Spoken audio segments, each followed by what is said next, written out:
Good evening and welcome to New Albany Bulldog football right here on 88.1 WNAS New Albany, the voice of the Bulldogs. This is the Bulldog pregame show underwritten by friends of Adam Dickey.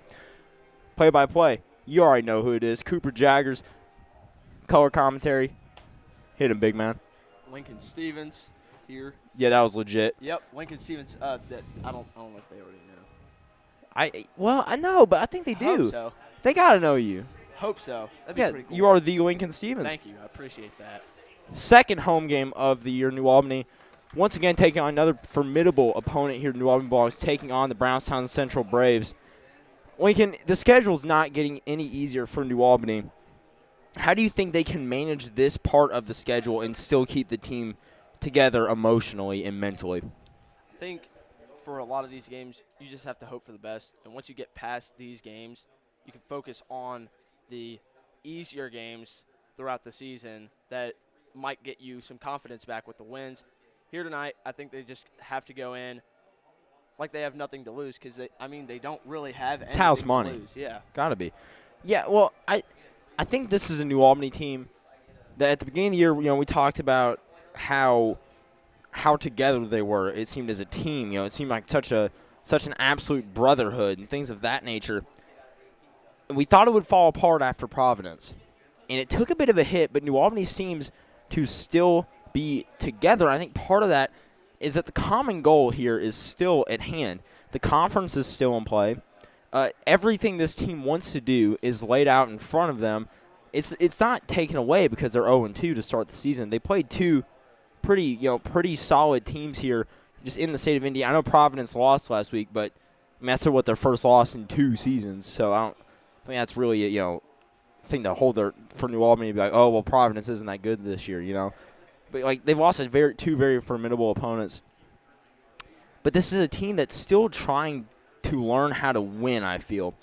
Where do you think that learning process can finally culminate here? What do you think New Albany can do to get a win? I think we have to see what happened last week with the defense. The defense looked, it looked great. Awesome. The defense was amazing. The pressure from each player, Brian Johnson, one of the main ones. Roy Schaefer was in there a few times.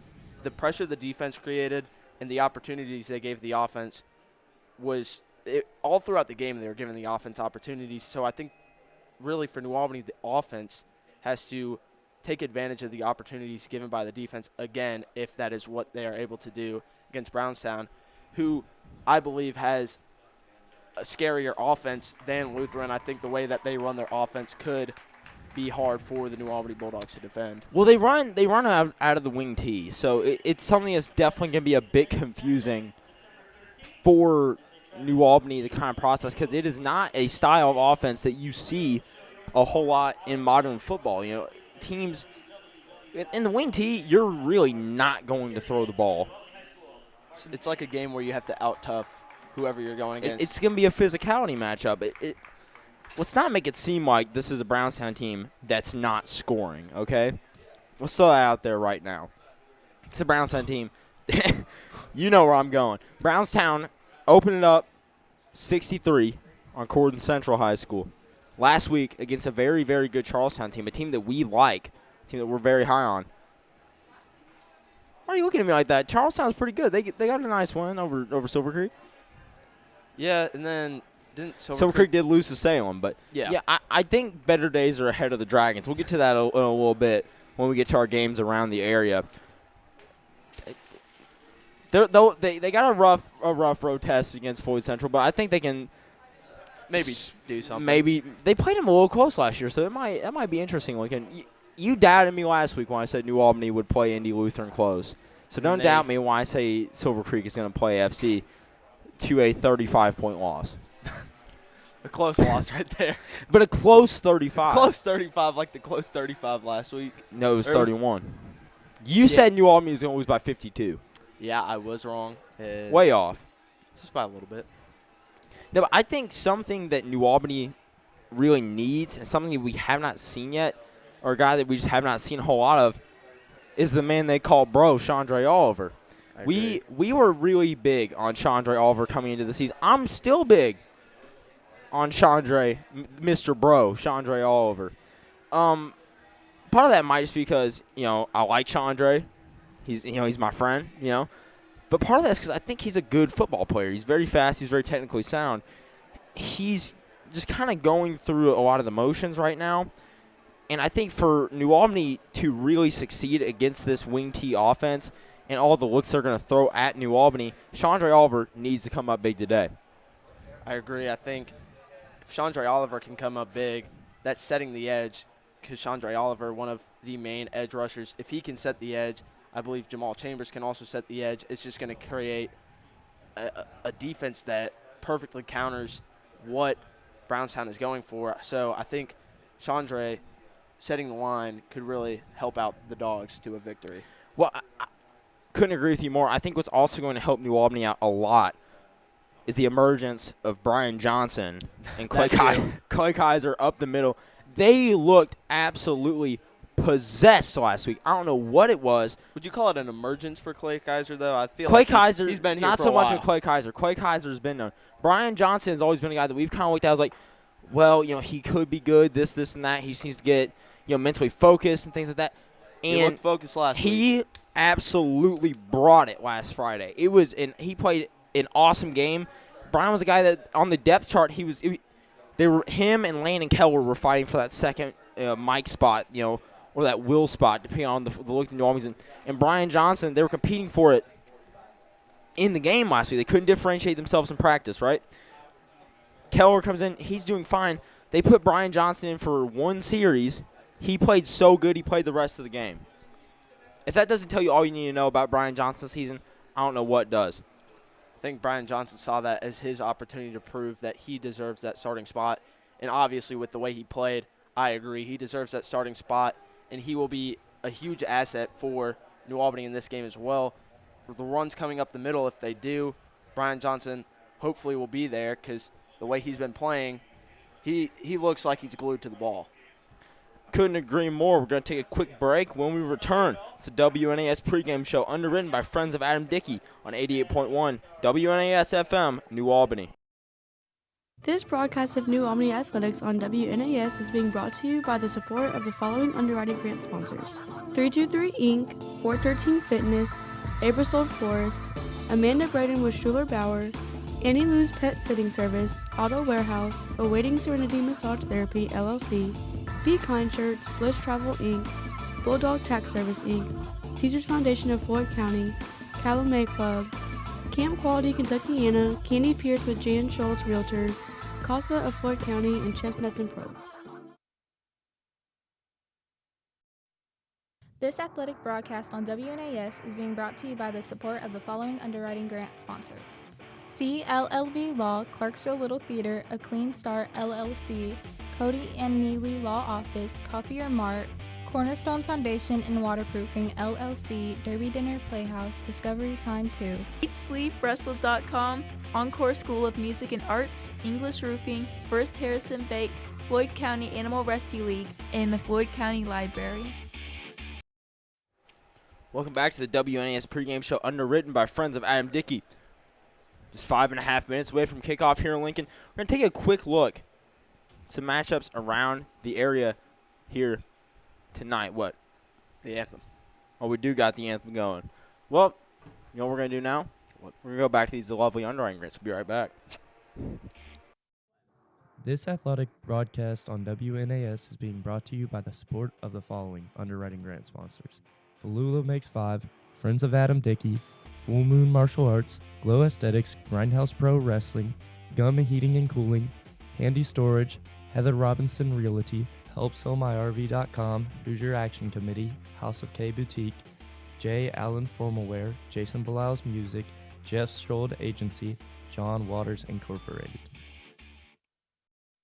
This athletic broadcast on WNAS is being brought to you by the support of the following underwriting grant sponsors: Call's Body Shop, Knights of Columbus, Kraft Sporting Goods, LP Marketing, Legacy Pizza, Libs Paving Company, Limelight Photography, Lorch Neville Ward LLC, Louisville Orthopedic Clinic, Louisville Telegrams, Lion Roofing, McKinney Law Office, Mansion 1886, Maple Manor Christian Home, and Mariposa consignments. All right, welcome back to the WNAS pregame show underwritten by Friends of Adam Dickey. We had to take an impromptu grant break. I did not realize the national anthem was going on, but, We did not waste time. You're trying to get right into it. Yeah, I was trying to get right into the matchups of interest in the area. Let's start off FC Silver Creek. Lincoln, we alluded to this one earlier. You're writing off the Dragons, man. I am. I don't see. I stand with what I believe in. The Dragons will not win tonight. That's how I see it. I don't think the Dragons will win, but I don't think the Dragons suck. I don't think they're going to play a close 35. I think they're just going to lose by 35. You're saying they're just going to get blown out by No, I think they're going to play a very admirable 42-7 L. But like a close 42-7. I know that seems impossible, but like if you've watched enough high school football, you know what I mean by what a close 42-7 is. 17-0 loss normally isn't seen as close, but I'd say game last week was pretty close. New Albany Indy Lutheran was very competitive last week. There were multiple chances for New Albany to cut into that deficit, which they weren't able to capitalize on. So definitely a closer game than it seemed to be, but obviously the score wasn't insanely blown up. No, absolutely not. Well, if I'm good at my job and I'm remembering correctly, Jeff is playing B&L tonight. Yeah. Because you were talking about Jeff having a rough schedule for him. Jeff does have a pretty rough schedule. They got Bloomington North coming up. They played former president of the United States, William Howard Taft. Yep, William Howard Taft. They played just high school. William Howard Taft High School. They played William Howard Taft High School. Is William Howard Taft even from there? Yes, Taft. Okay. William Howard Taft is from Cincinnati. Okay, that's why they named the school after him. It's kind of like how around here we got Scribner. Well, I mean, but obviously, was his name Nathaniel Scribner is not as big of a deal as former President Mr. William Howard Taft. What was that one school that was named after the guy from the Boston Massacre, and it was near us? It was the team that it was Indianapolis Crispus Attucks. Yeah. I didn't understand that one. He was not from Indianapolis, I don't believe, but yeah. It wasn't even close. He might have been from England, actually. I'm looking at this pregame ritual for Brownstown Central. So from what I'm seeing, they're having the players run into like a dog pile and then launching them up onto the top of the pile and then trying to pass them over like a beach ball. That's pretty innovative. It's pretty cool. And then their starting quarterback at the end. Yeah. Is a Purdue commit for golf. I thought you were going to say he's a Purdue commit for football. He's a Purdue golf commit? Yeah, so he's doing pretty well in life. I think he'd have a pretty good arm. He's also good at basketball. I don't know what he can't do. We're talking about Mr. Micah Sheffer here? Yeah. So Mr. Micah Sheffer he's a starting quarterback. He's a Purdue commit for golf, and he's varsity in basketball? Yeah. So he's got it going on. So Andy wears 17, and I know a quarterback that wears 17 that's pretty good. Not saying he'd be on his level, but that quarterback that wears 17 though is not as good as Lamar Jackson. But all right, Lincoln. You know who wears Lamar Jackson's number? Grady Mayfield. There you go. Yeah.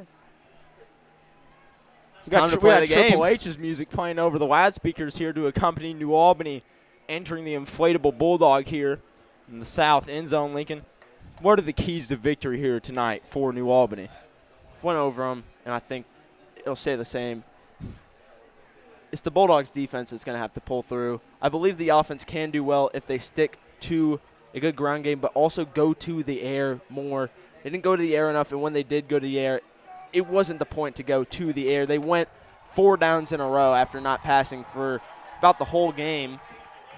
So I think you got to keep it on the ground, keep it with Jamal Chambers, keep it with R.J. Long. They look great, and the defense is going to come up big for New Albany, and the offense is going to have to capitalize once the defense comes up big. I don't know if this is necessarily a game where I want Jamal to run the ball a whole lot. I know Jamal. It's a physical game. I think Jamal is more of a necessity defensively today with Brownstown running the wing T than he is running the ball. From what I've heard from my confidential New Albany football source, starting strong safety Deshaun Cunningham, I've heard they run a 6-man front defensively. Now I might have just been hearing things, and I could be completely wrong, but we're going to roll with it. Well, I heard that from a couple people too, and Your confidential New Albany source, Grant Williams. I also heard from Alan Ray and Malik Whitfield that they'll be starting a Wildcat. Jamal Chambers will take a direct snap. I've seen the Wildcat. I'm in second period weightlifting, and Coach Cooley is he's my weightlifting teacher, and they've been running that just in gym class. And I don't know if we should see New Albany go to that. I don't know if it would necessarily help the offense at all, but I guess anything to help out a struggling quarterback.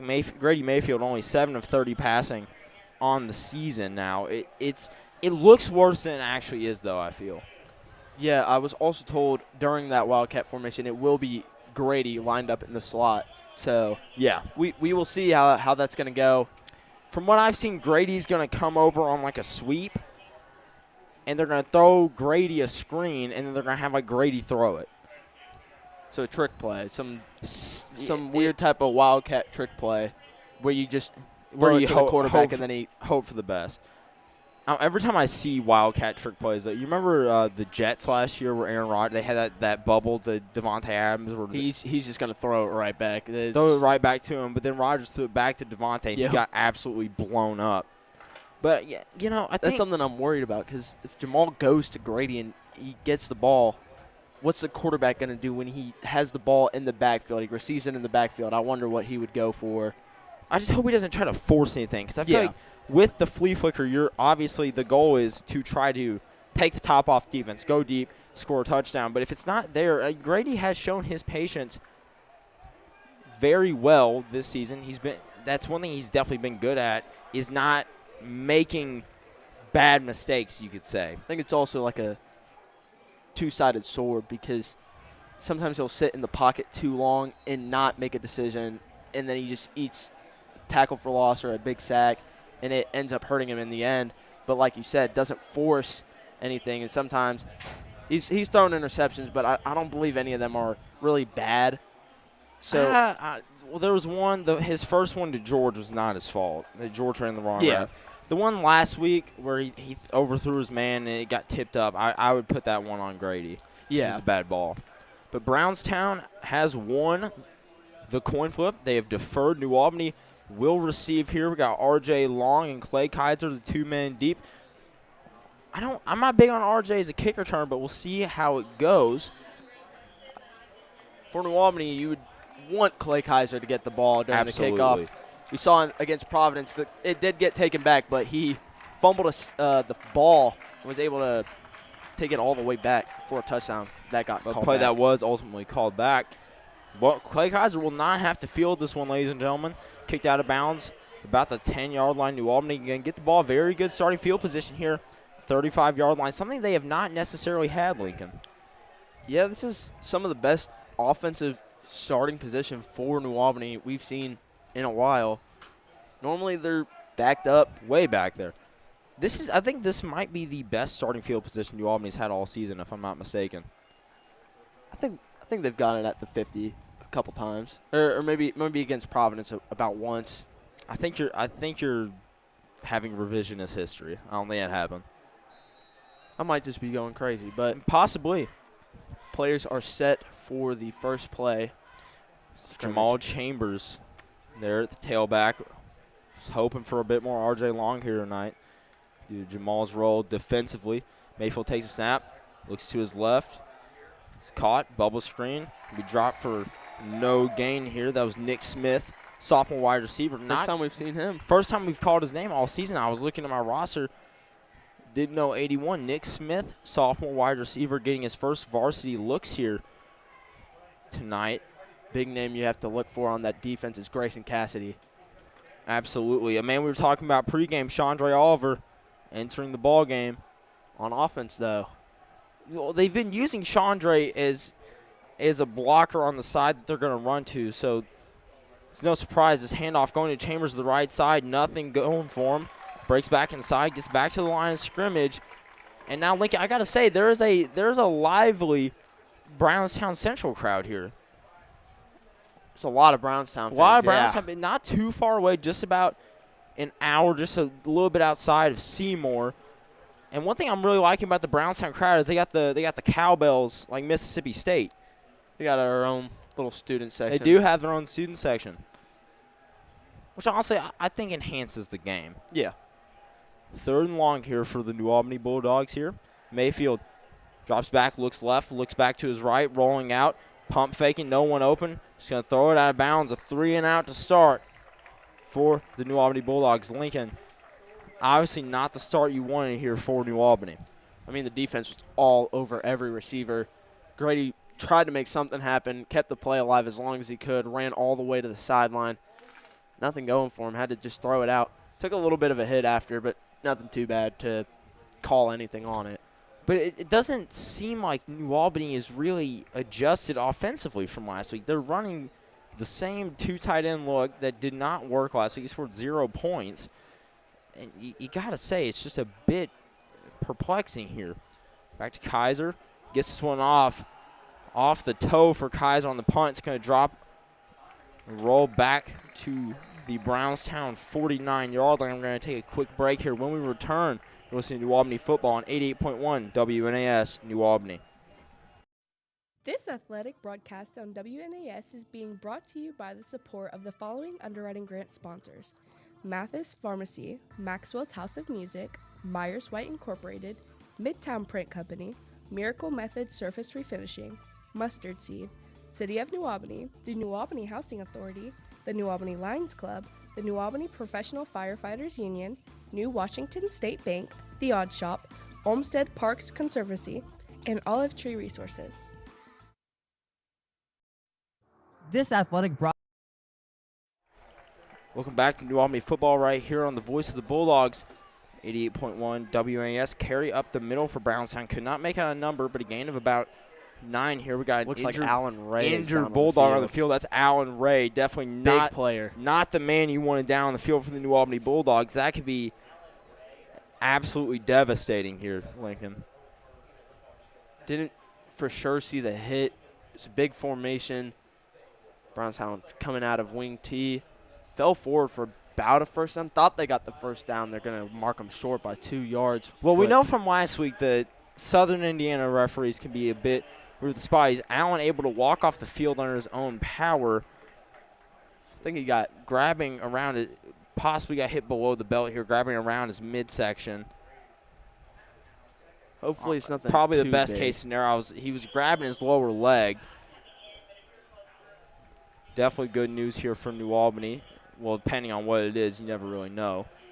This Lincoln, I'm liking this wing T just as a viewer here.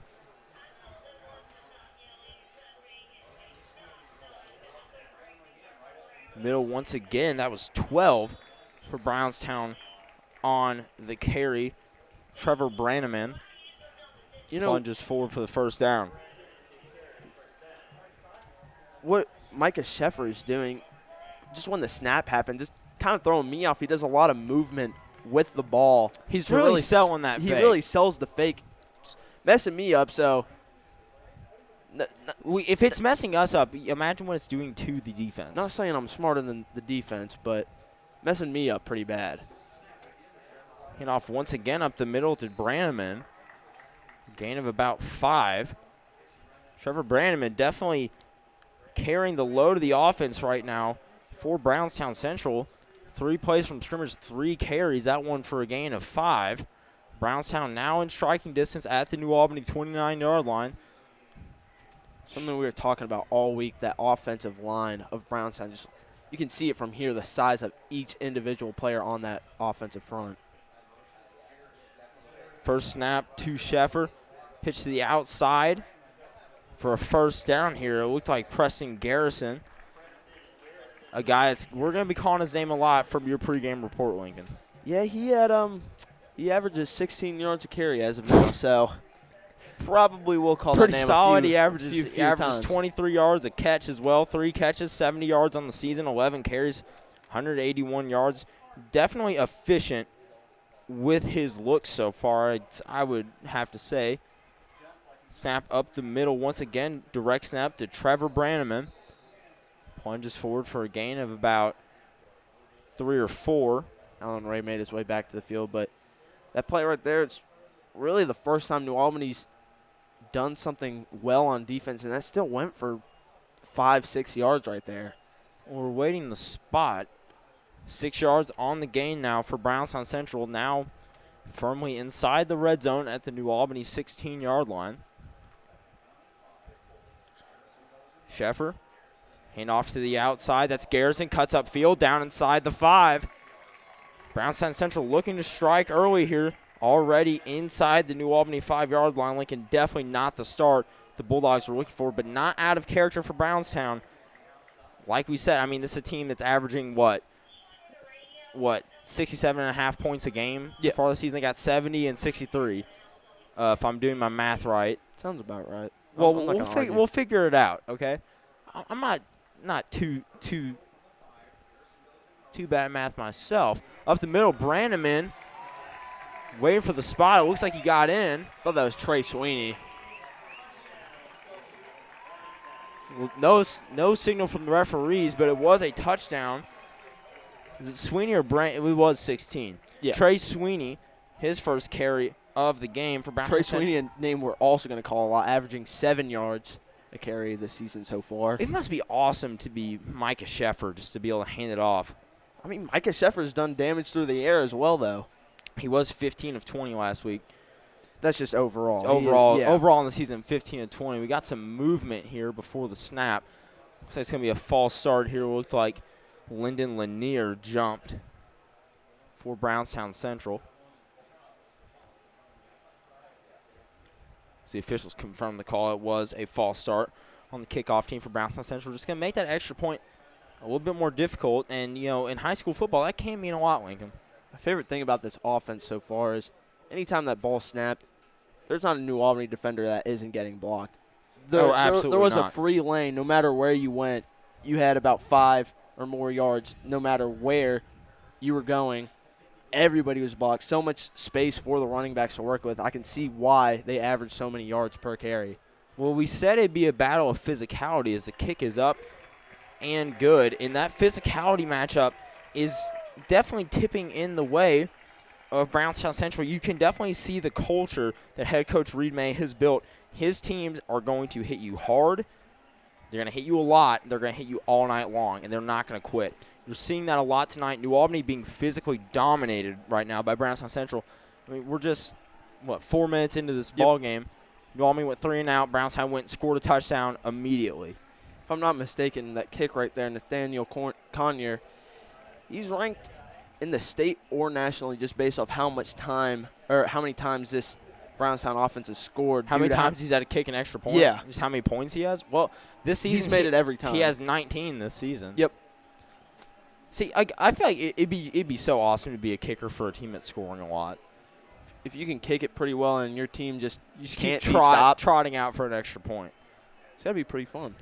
I mean, you would think. I mean, I feel like just playing for this Brownstown team in general would be awesome. Just the amount of points they score, the amount of energy they play with. I don't know. They look too physical for me. I don't know if I'd want to play. I would make the team. Kick is inbounds for Conyer. This one is fielded by Clay Kaiser. Cutting back around, no blocks for Kaiser. He's going to get to about New Albany 18-yard line. It looked like he was looking for a block from R.J. Long. Made a small move and got an extra 3 yards out of it. But like you said, no block from R.J. Long. R.J. Long was moving up the field. Didn't think to stay with Kaiser for a little bit to be that lead blocker for him. Well, one thing I do know, with coaches on special teams, they tell their guys, whether they be punt returners or kick returners, don't move sideways. Get up the field. Get as many yards as you can. Unless you're going to make a cut and score. You watch the best kick and punt returners, guys like Devin Hester. They're running. They're going the whole time. They're hitting full speed the entire time. And we haven't really seen a whole lot of Clay, but from what we have seen of him as a kick returner, it's a lot of side to side, not a lot of putting your head down and saying, okay, let's go. I'm getting as many yards as I can. Cooper, I do want to mention we didn't make our pregame predictions for this one. We did not make our pregame predictions. It looks like New Albany also had a penalty called on them because they were not stopped at the 10-yard line. So holding on the run back from New Albany. So even worse starting predictions. Well, Lincoln, I'm going to give you my quick prediction right now. I'm going to say 49-7 Brownstown Central wins. Looks like we got a false start now for New Albany. Just judging off the body language, R.J. Long looked pretty upset. It's going to move them back even more. I got 42-7. You got 42-7? Yeah. Well, I think I'm going to be right, and you're going to be wrong. How about that? All right. Well, I'm undefeated this. Lincoln, I'm 2-0 on you in our predictions because I was closer last week, and you picked New Albany to beat Providence. I did pick New Albany to beat Providence. That was not in your best judgment, I will say. Also, that penalty that was on New Albany originally was a personal foul due to the fact it backed them up 15 yards, I believe, and got backed up even more. Grady in his end zone. Mayfield's going to hand off to R.J. Long up the middle. Nothing going for R.J. Long. May have gotten a yard out of that one. But like I think Lincoln, R.J. Long was tackled by number 34. Ethan Wheels, 34 on 34 crime. But like Lincoln, you're watching the physicality. It looks like two completely different. It looks like they're playing two completely different games out there. I mean, Brownstown is just flying all over the place and doing whatever they want to New Albany. New Albany, I don't know if they have any yards from scrimmage here. Mayfield looks left. That one was tipped. He's looking for number 81, Nick Smith, once again, a new addition to this varsity team, getting a lot of snaps. I will say, Lincoln, I do not see this as something out of the ordinary because receiver has been something for New Albany that has not been very consistent. The one man that has been pretty solid at wide receiver is Carter Rice, taking the field now for the Bulldogs. Moving to a 3 wide receiver set, taking Chandra Oliver out of the game. 3rd and 13 from New Albany's own 7. Mayfield is going to hand off up the middle to R.J. Long. Breaks his tackle, spins out of another one. R.J. Long on his feet, cutting up the middle of the field. One man to beat. R.J. Long tripped up at the 35-yard line. A gain of 28 for R.J. Long on 3rd and forever. 3rd in Narnia for R.J. Long. He gets it. Looked like he was going to be stopped the second the ball was snapped. Made something from nothing. Well, R.J. Long, huge gain there, and gets taken out. Maybe needs a little breather for a second. Well, that's a privilege you have when you got two backs like R.J. Long and Jamal Chambers. They give it right back to Chambers. New Albany going a little quick. Chambers bottled up in the backfield. A loss of about 3 there for Jamal Chambers. But if you listen to us, you do know that Mr. R.J. Long is our guy, so to say. And R.J. has over the past 2 seasons has been the most consistent member of this New Albany football team in terms of his play and his conduct. Mayfield looking right, nothing going. Mayfield going to step up, running out of bounds. That might be a sack for Grady Mayfield. I like when he throws it out of bounds, but I've never seen a quarterback intentionally run out of bounds to avoid a sack. I think he got back to the line of scrimmage, so there's no loss here for Grady. Yeah, it would be back to the line of scrimmage. They did get backed up, sorry. Essentially the same as him. Taking a sack, yeah. It's the same as him just throwing it away, really, getting back to the line of scrimmage. New Albany 3rd and long once again, 3rd and 12 now for the Bulldogs. Last time we saw him in a 3rd and long, R.J. Long made magic happen here. He's not in the game, though. Mayfield looking right. He's going to throw it out of bounds, intended target Malik Whitfield, a guy that we've had a lot of high expectations for. Hasn't really gotten it clicking yet. New Albany be heading off the field once again. I don't understand that look. It was a 6-yard comeback route, and you throw it between 2 defenders. Even if Nowhere he does near catch the that sticks. ball, he's not getting to the sticks. Not to disrespect Malik, but I don't think he could break 2 tackles with his back turned, trying to move for an extra 6 yards after he catches the ball. Especially with the physicality of this Brownstown team that we've seen so far. Queen snap to Kaiser, a much better punt for Clay. This one going to stop around the 44 for Brownstown Central. We're going to take a quick break. When we return, you are listening to New Albany football right here on the Voice of the Bulldogs, 88.1 WNAS, New Albany. Podcast on WNAS is being brought to you by the support of the following underwriting grant sponsors: Our Place Drug and Alcohol Education Services, and What Message Are You Sending? Paget Inc., Pearl Street Treats, Periago Orthodontics, Plainview Cleaners, Plumbers and Pipe Fitters Local 502, Richard Poe Family Dentistry, Red Barn Antique Mall LLC, Remax Ability First, Elliot Quillo and Marlena White, Rubbin' Butts, Ruoff Mortgage, Sacred Rose Medicinals, Samsel Sound DJ and Videographer, and Shad Law. Welcome back to Bulldog football right here on 8.1 Touchdown. WNAS New Albany. When we were at the Grant break, Preston Garrison broke a – see, this is something we are not used to. We've been able to do the Grant breaks in between drives. Brownstown Central just got right up on the ball. Jet sweep to Preston Garrison all the way to the house. So probably the most lackluster touchdown call of my life. But it was a touchdown to Preston Garrison. Now, 56 yards to the house. Preston Garrison on a jet sweep. I mean, it's a blink and you'll miss it. I was looking down at the video board, and he was just gone. Yeah, your prediction's looking pretty nice right now. It's looking closer to a 49 than a 42. Yeah, I should have went higher. Well, because that's because I'm undefeated on you this season in the picks. I mean, but goodness me, this offense is just ferocious. You don't think a team that runs out of the wing tee would be as explosive as they are, and they're getting the deep plays by running end arounds from under center with 10 dudes on the ball. And guess what? What? It's good. Another kick made. Extra point was good, adding to Nathaniel Conyers' total this season was that. So that's 21. Because he had 9. 60, that's yeah. 9. 70, that's 10. See, it's quick math. We're on to this. 21 extra points. It's pretty good. That's pretty solid. Through 3 games of the season, he has 21 extra points made. And one thing I do want to point out, I don't think they've attempted a field goal. No. I think they might be what, 21 for 21 on touchdown drives this season.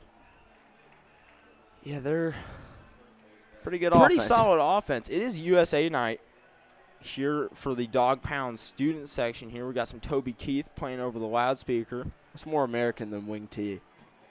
I don't know if there's anything more American than wing tee, Lincoln.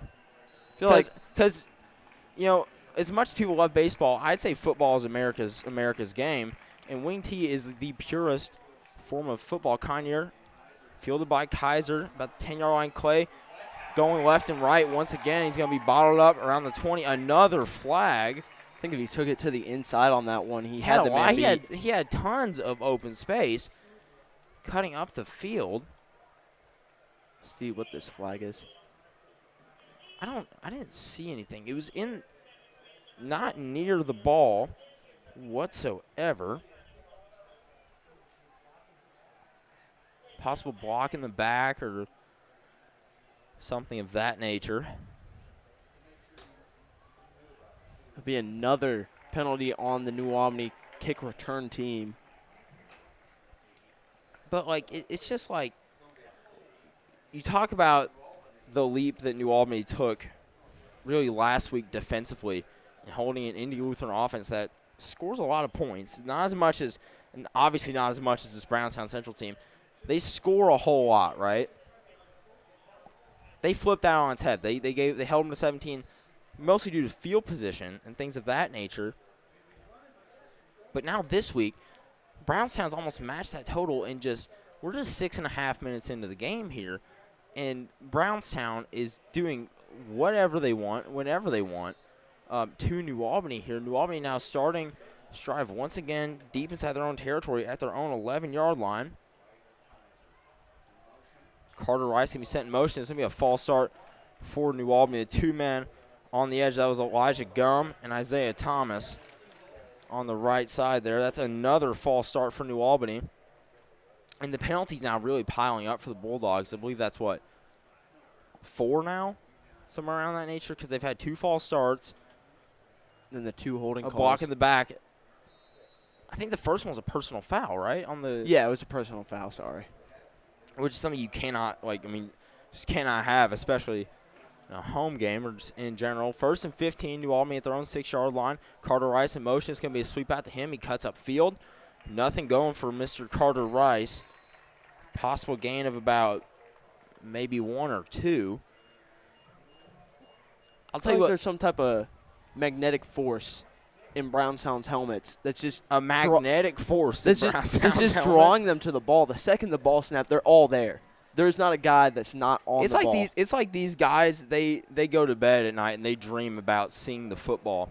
R.J. Long, handoff to the left side, cuts up field, nothing going for New Albany once again, possibly got back to the line of scrimmage, couldn't really tell. But it's going to be 3rd and long once again for New Albany. I think another 3-and-out right here could just – it would end the game. It could be over right here. I'm going to keep it real. It would end the game. Mayfield takes a snap, rolling to his right. Now feels he's going to have to throw it away. There's nobody open. Like, you got two guys, they're running the same route, just at different depths at the same part of the field. I don't know if that's expected to be a play that you're going to get a whole lot of anything going with that. Punt team going to have to come on again for New Albany. Now Kaiser going to be punting out of his own end zone. Definitely a recipe for disaster. And now you're going to give Brownstown the Brownstown punt returners lining up at New Albany's 35-yard line. So we're going to presumably Brownstown's going to be getting the ball around the New Albany 40-yard line. And they're 2 for 2 on touchdown drives so far today. Last time they were out, they got was it 56 yards, 56 yard touchdown? It's such a quick touchdown. We weren't even calling the game. Low snap to Kaiser, off the toe of Kaiser. It's going to roll. So back to the New Albany 29-yard line. Lincoln, I'm kind of afraid to take a grant break right now because I don't know if Brownstown's going to just get right on the football and score a touchdown. I think we should wait just a second. We might have to save all of our grant breaks for halftime. Because we're 2 for 2. Brownstown's not giving us enough time. Brownstown does not care about the underwriting grants. They want to get on the football and they want to score, which I can respect. It's like us on Morning Huddle. They are not wasting time. It's just like us on Morning Huddle, man. Micah Sheffer, future D1 golfer, he is not wasting time. Sheffer going to throw this time. It's out there to Lane Pendleton. It's going to be dropped for a gain of about 8. Isaiah Turner had no clue the ball was thrown to his side. He's all the way turned around. Moving up the field, it was a quick comeback route. I don't know how Pendleton didn't get more out of that and get upfield. Isaiah Turner not turning around, not paying attention to where the ball is. That was just a bad joke. You tried to turn his last. No, I was. Oh, I you weren't even trying? No. Handoff up the middle of the field for Brownstown Central. Cut to the outside. It's going to be a touchdown. For the moment. But a flag down in the middle of the field. The man on the carry, that was Brock Dean. Lincoln, I got a feeling we're going to be calling a lot of names here tonight for Brownstown Central. It's going to be a lot of different running backs that will be called out. I mean, so what? We've got, so far, as we await the call, we've got Preston Garrison. We've got Lane Pendleton. We've got Brock Dean. Trey Sweeney had a touchdown. Trevor Brandeman marched him all the way down the field. I'm sure you can mention Micah Sheffer in the running, too. Touchdown will get taken back, yes. On Brownstown Central. I'm not sure if that's going to hurt their momentum too much. I think it might just give them an opportunity to add more yards to this game. Possibly. Really nothing stopping Brownstown Central right now, Lincoln. 5 scores after the first half is over is a running clock, but with the weather in the area tonight, we don't really know how that's going to pan out. I can already feel the breeze hitting us through the window. Yeah, but I don't really see any dark clouds. I think we're gonna be all right. Snap jet sweep once again. It's Brock Dean, and there he goes. He gets his touchdown. 24-yard touchdown for Brock Dean. Just like I said, I think they're going to be all right. Just a way to get a longer touchdown. Well, they were in the exact play. It's the same play. Sheffer hands it off on the jet sweep to Mr. Brock Dean. So they had Brock Dean takes the jet sweep to the house. He gets called back due to a hold. They give it right back to him. He takes another jet sweep to the house for a touchdown. And now, like you said, Nathaniel Conyer now adding to his point total on the season. Presumably, now watch, he's going to miss because I jinxed it. Nope. No, he's not. It's just that good. Well, I'll tell you what, Lincoln. This is certainly a score that many in the state of Indiana could have expected due to Brownstown Central's offensive output. But I was expecting a bit more poise here from New Albany tonight. I was expecting more of a fight from the Dogs, but they haven't done anything anywhere as of yet. Special teams hasn't looked good. Defense hasn't looked good. Offense hasn't looked good. there's nothing going for New Albany, and Mr. R.J. Long did have a 28-yard run on 3rd and long. That's our one thing that we got going for the Bulldogs. yeah, RJ Long got a pretty good carry. He did get a 28-yard run. That is I think that's New Albany's only first down. Yep, so far to this it point. is. So we await the kick here for Conyer. Money. He is money, but at the same time he's only kicking extra points, which I couldn't do. So I think in high school, being perfect on 22 extra points now is pretty good. solid. Kick over R.J. Long's head. Smart to let it roll in Good the thing end zone. he jumped to grab it. Good thing it did not touch R.J.'s fingers. So that would have been a live ball in the end zone. And there obviously it's not down by contact. You're down by being on the ground in high school football. Lincoln, it seems like if the last drive was not do or die for New Albany, this one definitely this is. has got to be. You got to have it right here. Chambers back in there at tailback. They have to build something in this game. They haven't. They look very aimless offensively. There doesn't seem to be much of a drive or a purpose in what New Albany's doing. That 6-man front is scary. It's a lot of dudes on the D-line. Handoff, Chambers right side, nothing going. Chandre Oliver throwing a man down without his helmet. So I'm just gonna assume Chandre got his helmet knocked off, trying to block him. No flag thrown. Yes, that was like you remember in The Blind Side where Michael Orr blocked That's the dude? what I was just about to mention. He blocked the dude onto the track. Where you sending me? Sending you back to the bus. Not going to be sending them back to the bus in a disrespectful way. I haven't seen the movie. Oh, you haven't? I've never seen The Blind Side. Pretty good movie. I just know that. I just know that one part. Mayfield looking to his left. This one is caught over the middle of the field. Number 81, Nick Smith. Call that name for the first time earlier, and he gets a big gain. Nice gain for Nick Smith. I'll tell you, is that Grady's longest completion of the season? No, so, he had a 20-yard touchdown to Carter Rice, I believe. Well, how many yards was that? I can't remember how long the touchdown was. That was about 20 right there. Yeah, that was a big game for them.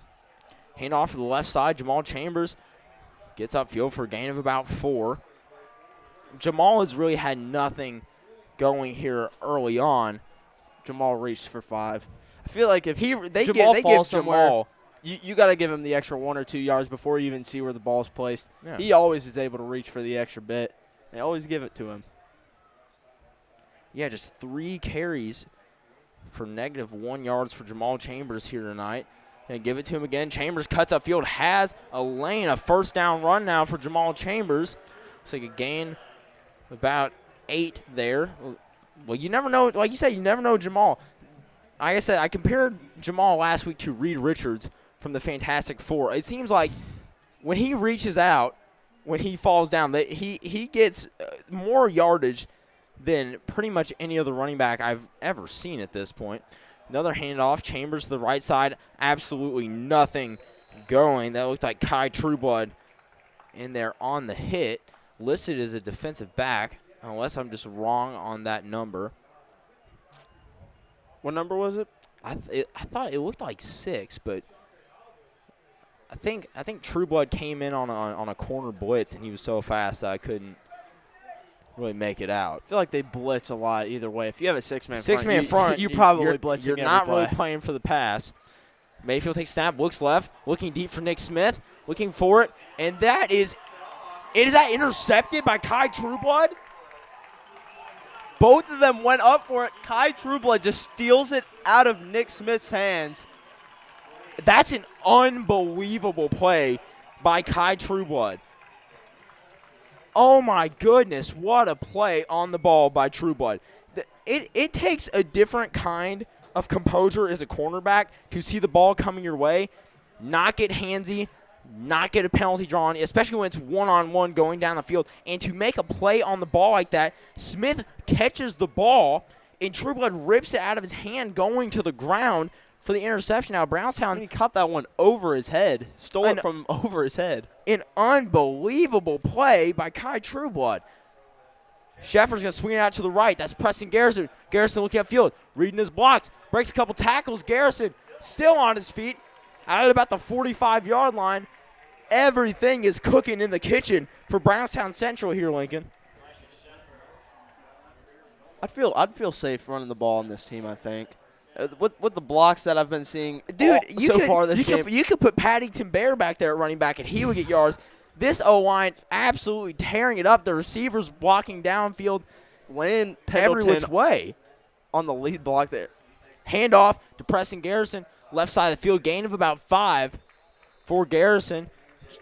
A minute remaining here in our first quarter. Brownstown Central once again in New Albany territory. Lincoln, I'm a bit shocked just by how good Brownstown is looking. This is the team, no shade to Indy Lutheran. This is what I thought Indy Lutheran would look like last week.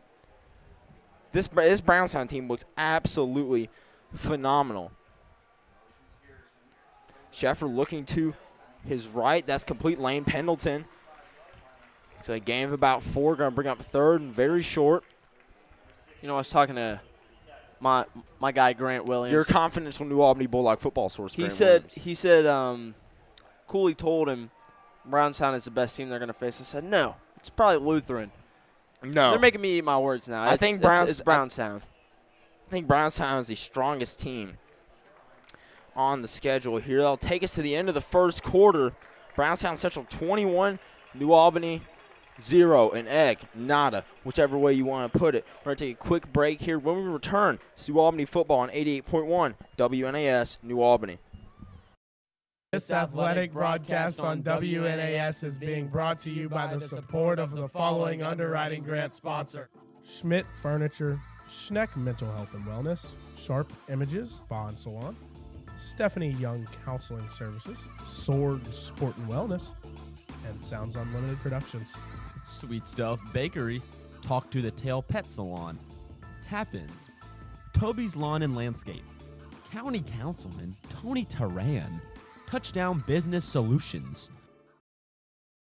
An eccentric grant read there by Thank you, Sam Siegel. Thank you, Mr. Sam Siegel, for that legendary grant read right there. WNAS staffer. Let's see if we can spot Sam in the student section. I don't think I'll be able to spot him. He's down there in the front. He's definitely a lively member. Actually, he might have just – is tennis going on right now?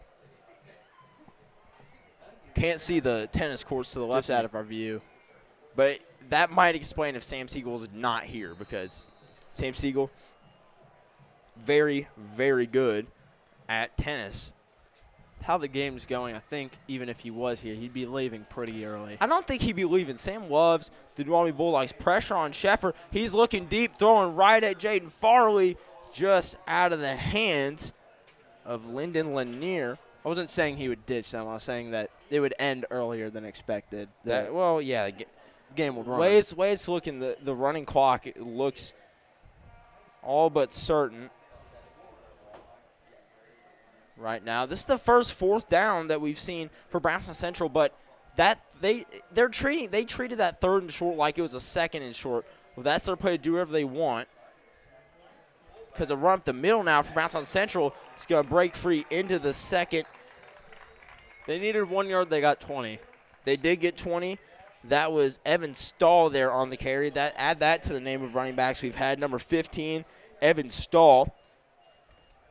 I'm just saying, that stat sheet on the table behind me is going to be pretty full. It's gonna be hard to go through how many names we're going to say. I mean, that stat recap at halftime and postgame is going to be an absolute mouthful. Handoff to Garrison on the outside. A stiff arm by Preston Garrison on J-Ron Kidd. I think J-Ron Kidd grabbed his face mask, or by the horse collar or something. There was a flag on the play.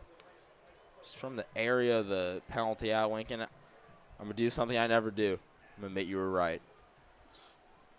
I think I'm pretty good with penalties. I don't think I've been bad with them most of the time. No, but I am undefeated on game picks over you this year.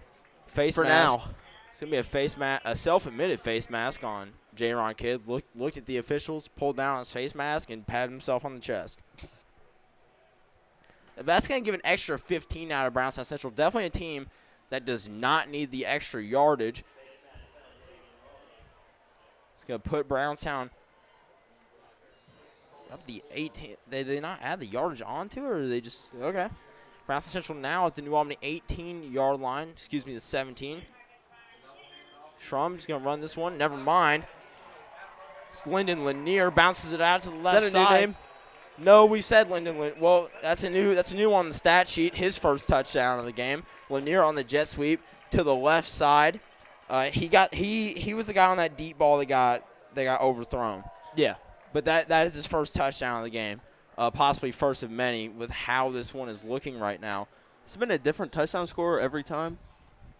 I believe we've had that. Yeah, they really like to spread the ball around for their players. Brownstown Central is just spreading the love everywhere offensively right now for New Albany. Preston Garrison, 5 carries, 107 yards, and a touchdown, definitely leading the way for Brownstown Central. And another extra point good. We're going to have to check up on Nathaniel Conyer at the end of the year just to see how many points he gets up. I think he'll score a lot of extra points. This could maybe be a make a possible. I don't know what the state record is. He might be eyeing that down. Now, I said I do not know what it is. But Lincoln, you have your trusty iPhone out. You're gonna look that up. Yeah, I'm gonna look it up. The Indiana high check. school football state record for kicker points. I have no clue. But I'll have to say, I wasn't that high on Conyer because his first kick of the game went out of bounds, way out of bounds. But he's definitely picked it up here as the game has gone on. He's had a couple of great kickoffs, as well as being 4 for 4 now on extra points. We're just 12 and a half minutes into this game, Lincoln. It is 28-0. Brownstown Central with no signs of stopping. From what I found, I think it is 325. The record's 325? Yeah. It does say from 2013 to 16, though, so I don't know if that's just one season. I think that's a full career. Yeah, 325 points from the kicker. Be a lot of either they're kicking 10 field goals a game or they're just scoring a lot of touchdowns. This kick from Conyer, right side of the field. This one looks like it's going to be fielded by R.J. Long. Fielded by R.J. about the 5, cutting right. Stumbles.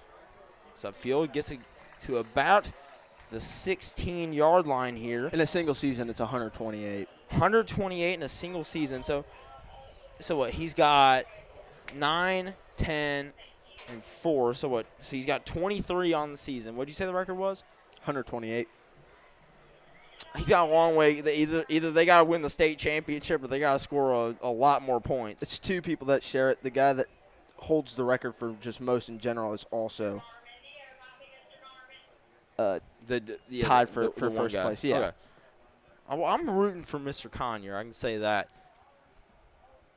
Tale of 2 cities right now, a tale of 2 offenses. A dual back look now for New Albany. Both R.J. Long and Jamal Chambers in the game. Mayfield's going to hand off to Chambers. Chambers cutting left. Nothing going. Chambers breaks out of a tackle. Never mind. Chambers breaks another tackle. Still on his feet.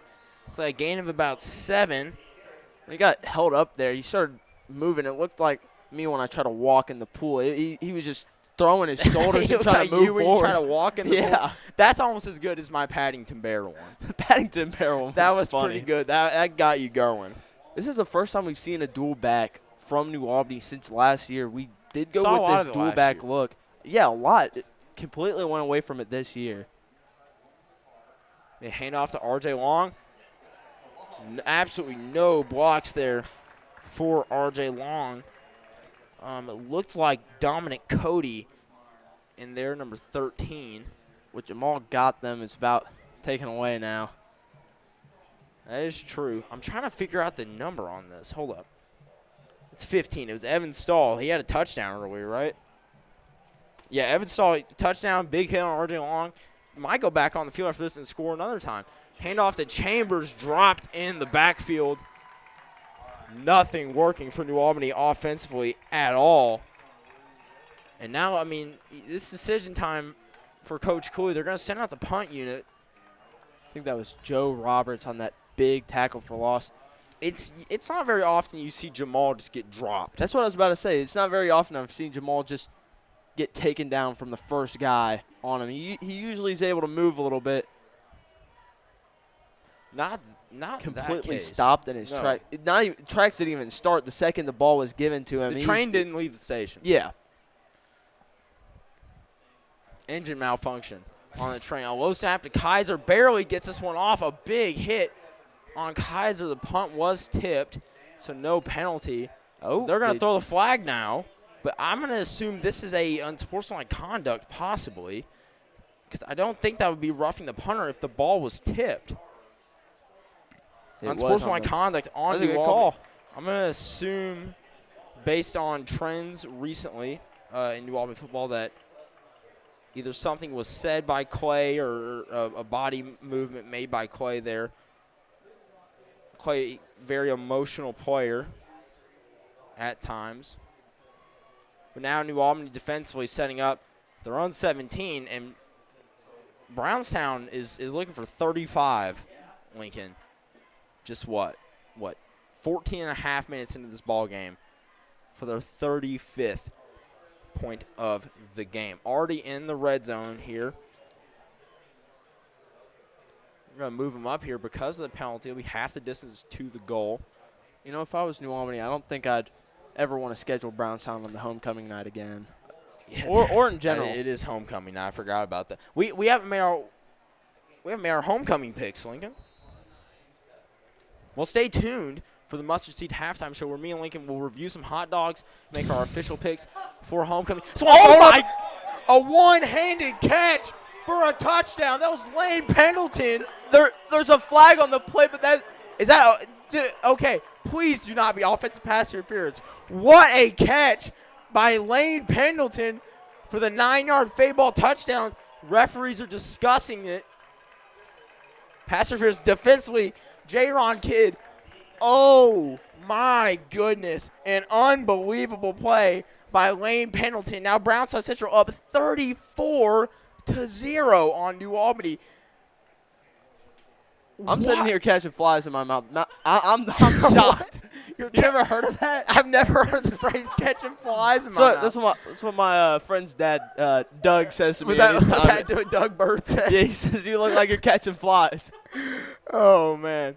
The kick is up for Conyer, and it is good, 35-0. Wow. Brownstown Central on the play of the year. I didn't know they had Odell Beckham Jr. on their team. I did not know Prime OBJ was playing for Brownstown Central. We're going to do a quick statistical recap here. Wow. I'm still trying. That is cooler. You remember that punt return that we were going crazy about week 1 by Jacob Evans for Providence? That blows that out of the water.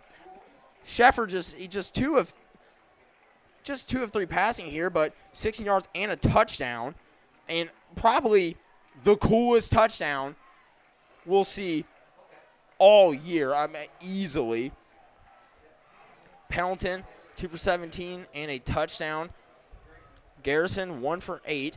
But Garrison has done a lot of his damage running the ball. 5 carries, 107 yards and a touchdown. Sweeney, 1 carry, 5 yards and a touchdown. He doesn't waste time. Brandon, 3 carries for 20 yards. Dean, 1 carry for 24 yards and a touchdown. Pendleton, 1 carry for 4 yards. Stahl, 1 carry for 20 yards. And Lanier, 1 carry for 17 yards and a touchdown. Out of breath reading the Brownstown Central stat sheet. Are they enforcing the defensive pass interference on the kickoff? Yes, they are. Are they able to do that? Yeah, they just did. But after you score a touchdown, well, when it's on it's on the pass, I thought they declined it. Well, whatever. I might have been something on the kicking I don't think team. it's going to affect the outcome of the game. I think you're right in that. Turning. They're only a touchdown off of my prediction. Okay, well, there's – okay, they're only a touchdown off your prediction, but we're 15 minutes into the game. But they're only 14 off of mine. They might just fly past both of ours. Well, okay, well, right now, do quick math. There's 48 minutes in a high school football game. Yep. Okay. Let's add this up. So 48 105 divided by 15 would be about 105 times. No, they're on pace for 112. All right, I was wrong. Sorry. That's with the one more running touchdown. clock and sportsmanship, I don't think they'll get to 112, but Brownstown looking utterly dominant so far here tonight. Mayfield wasn't ready for the snap. Hits off his hands. It looks like Grady was able to recover the ball. It's off of reading the body language here.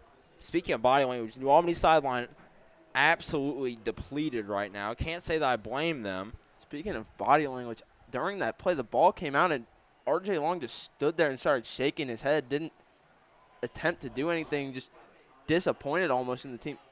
It's going to be a timeout called by head coach Steve Cooley. We're going to take a quick break here. When we return, you're listening to New Albany Bulldog football right here on the Voice of the Bulldogs, 88.1 WNAS, New Albany. This athletic broadcast on WNAS is being brought to you by the support of the following underwriting grant sponsors: 2 Grand Piano, Uncommon Cups and Cones, Valley View Golf Club, Westmoreland Pharmacy, The Wishing Well Thrift Store, Wordsmith Bakery, Young at Heart Christian Preschool, and Your Salon of the NAHS. Welcome back to New Albany Bulldog football right here on the Voice of the Bulldogs, 88.1 WNAS. New Albany turning into a Friday night massacre here. Brownstown Central up 35-0 on the New Albany Bulldogs. Getting real ugly here, Lincoln. Yeah, the New Albany team, the New Albany Bulldogs look like they've already given up. I mean, it's 35-0, but just looking at the body language, look how they're acting on the field. The drop snap by Grady and RJ just standing there, not even attempting to dive on the ball, kind of tells you all you need to know about where this team is at this point in this game. Definitely going to be a fun bus ride home now for Brownstown Central. 55-minute bus ride home after this one. Mayfield looks right, and he is brought down. That was number 66, Joe Roberts, in there. Had that huge tackle for loss on Jamal Chambers the last drive. It's a big Grady dude. Mayfield's down. And now we got Grady Mayfield down on the field. The backup quarterback, if he's out, will be Allen Ray. I'm not big on Allen Ray as a quarterback. We saw him, I think it was last year. One pass or one attempt. I don't even know if it got out of his hands, but he was back to pass it once, I think. He threw it in the scrimmage against Scottsburg, but he only had 1 or 2 attempts in the blowout loss to Floyd Central last year. Training staff is going to attend to Grady Mayfield. We're going to take a quick break here. When we return, you're listening to Bulldog football here on 88.1 WNAS, New Albany. This broadcast of New Albany Athletics on WNAS is being brought to you by the support of the following underwriting grant sponsors: 323 Inc., 413 Fitness, Abersold Forest, Amanda Braden with Schuler Bauer, Annie Lou's Pet Sitting Service, Auto Warehouse, Awaiting Serenity Massage Therapy, LLC, Be Kind Shirts, Bliss Travel Inc., Bulldog Tax Service Inc., Caesars Foundation of Floyd County, Calumet Club, Camp Quality Kentuckiana, Candy Pierce with Jan Schultz Realtors, Casa of Floyd County, and Chestnuts and Pro. Welcome back to New Albany Bulldog football right here on the Voice of the Bulldogs, 88.1 WNAS. New Albany, Grady Mayfield able to walk off on his own power, but favoring his right arm very heavily. That is the throwing arm for Mayfield. Lincoln, what did you see on the play for Grady's injury? When he got sacked by, it was Joe Roberts. Roberts again. Looked like he pumped the ball and his shoulder was up. Joe Roberts hit right under that shoulder. I think he could have landed on a rib or hit that throwing arm real bad and injured it. Like you said, could have been his shoulder. First pass attempt for Allen Ray. Thrown out in the curl route. Looked pretty on target. Cannon looked very on target. George did not make an effort to go get the ball. Another rep for George Cannon that is questionable. Quite concerning. He's had an up and down year. Obviously, the physical talent is there. I mean, basketball player, I'm with him in gym class. I was watching him dunk in PE today. So, obviously, that's what New Albany is banking on, are the physical traits. But on the field, it has just not come on for George Cannon yet. I do believe we have a running clock here, 35-0, Brownstown Central, which means you lied to me, Lincoln. I didn't say that. That is what you said. Our teacher said that the running clock only happens after half. So the punt was made by Armando Moran here. No, it's Hunter Neff. It's Hunter Neff. Yeah. Number 40, Hunter You were Neff. really quick on that call. Did you just know Hunter Neff by? Well, no, I looked down and I saw that was Hunter Neff. Was it Hunter Neff? Yeah, look at the 40 down there. You can see him now. Wait, was it really? It was Hunter Neff. Yeah. The first varsity action for Hunter Neff this year. So that was what, the third punter? No, we've only had Clay at punter so far this season. That's a pretty solid punt. That wasn't bad, but once again, I mean, it's not great. Yeah. Brownstown setting up at the New Albany 35. Hand off up the middle. Lanier takes a big hit up the middle, I will say, for a gain of about 5. It was Gio Johnson. They're on the hit, the freshman defensive lineman. So now if you're New Albany, you're already at that point in the game where you're looking for things to build on going into the next week. And we do some quick maths. We've got 12. 16 and a half minutes into this ball game. The game's over. And I know it's a lopsided matchup on paper, but this has got to be such a disappointing result. Never forget 28-3. Well, okay. Well, the thing with 28-3 is that it was the Super Bowl with Tom Brady playing for the Patriots. I don't know if that's necessarily a comparable situation. Brock Dean handoff to the outside. It's a gain of about 2 or 3. A rare third down for Brownstown Central. We've seen 3 third downs. Not many. We've seen 1 4th down. I know that. They should go back to Lane Pendleton, bro. Like, he snags a one-handed touchdown, absolutely mosses J-Ron Kidd. You know, it must feel nice. I love the wing tee, but come on, let the big dog eat. So we hand off the outside. It's Lanier breaking a couple tackles, cutting up field. It's going to be a first down or close to it. It looked like he was dead in his tracks. Just, I mean, how many tackles can you break? Okay, he broke J-Ron Kidd. He broke Clay Kite, so that's 2. He broke another one. There might have been Brian Johnson coming over here. So it is a first down. That's a first down. It's like he was playing on rookie mode. The chain has a 4 on it, Lincoln. Explain that. The board said first down, but it's 4th and it's very 4th short. 1. I'm going to trust the chain crew over the awesome new video board we have. I will say that. It's a nice video board. Well, it was fun for them to say first down anyways because it is another first. And he's still another going. First down. Handoff up the middle. That is Evan Stahl. A helmet came off. Chandra Oliver. Chandra Oliver for the second time today. That's the second time his helmet has come off. Probably needs to get that refitted. Yeah, he's either that or a dude's just really ripping in his face mask. But Chandra will have to come out. It could be the call. Chandra looks visibly upset. Obviously, he does have to come out for that one play, but also, I think he. No, it's on New Albany. Penalty on New Albany, possibly a defensive delay of game. Not really sure. No, 12 men on the field for New Albany. So when you're down 35-0, it's one of those things like you want to play a clean game, right? Like Grambling's head coach, they're playing Ohio State, so he was like, we know what the result of the game's going to be. We're going to play a clean game. New Albany letting it all fall apart right now in terms of discipline and penalties. Pinned against their own end zone. I think they got like 9 dudes ready to block right now. Inside to Lanier, and that is another Brownstown Central touchdown. Lyndon Lanier.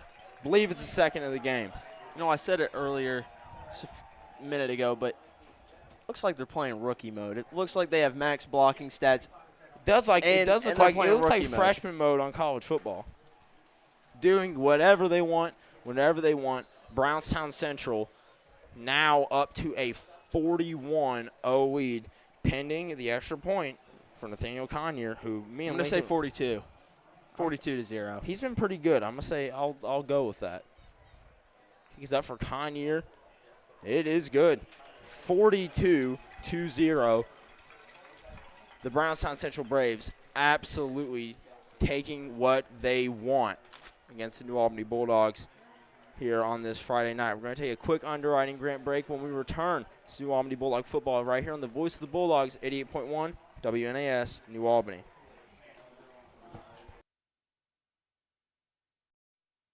This athletic broadcast on WNAS is being brought to you by the support of the following underwriting grant sponsors: CLLB Law, Clarksville Little Theater, A Clean Start LLC, Cody and Neely Law Office, Copier Mart, Cornerstone Foundation and Waterproofing LLC, Derby Dinner Playhouse, Discovery Time 2. EatSleepWrestle.com, Encore School of Music and Arts, English Roofing, First Harrison Bake, Floyd County Animal Rescue League, and the Floyd County Library.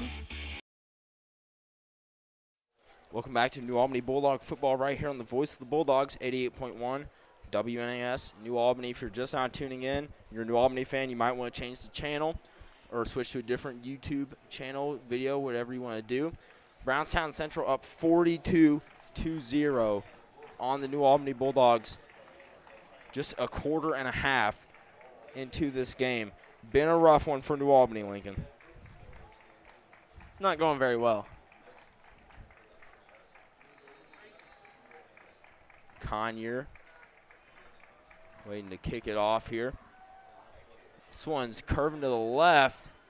It's going to land out of bounds. His second kick out of bounds here tonight. So Cooper just got complimented. I did get complimented. That's pretty cool. Dennis Samsel came up here and gave me a fist bump through the glass. Father of WNAS legend, former staff member, Mr. Nate Samsel, who is an underwriting grant sponsor, might I brag. And he is sitting right next to me.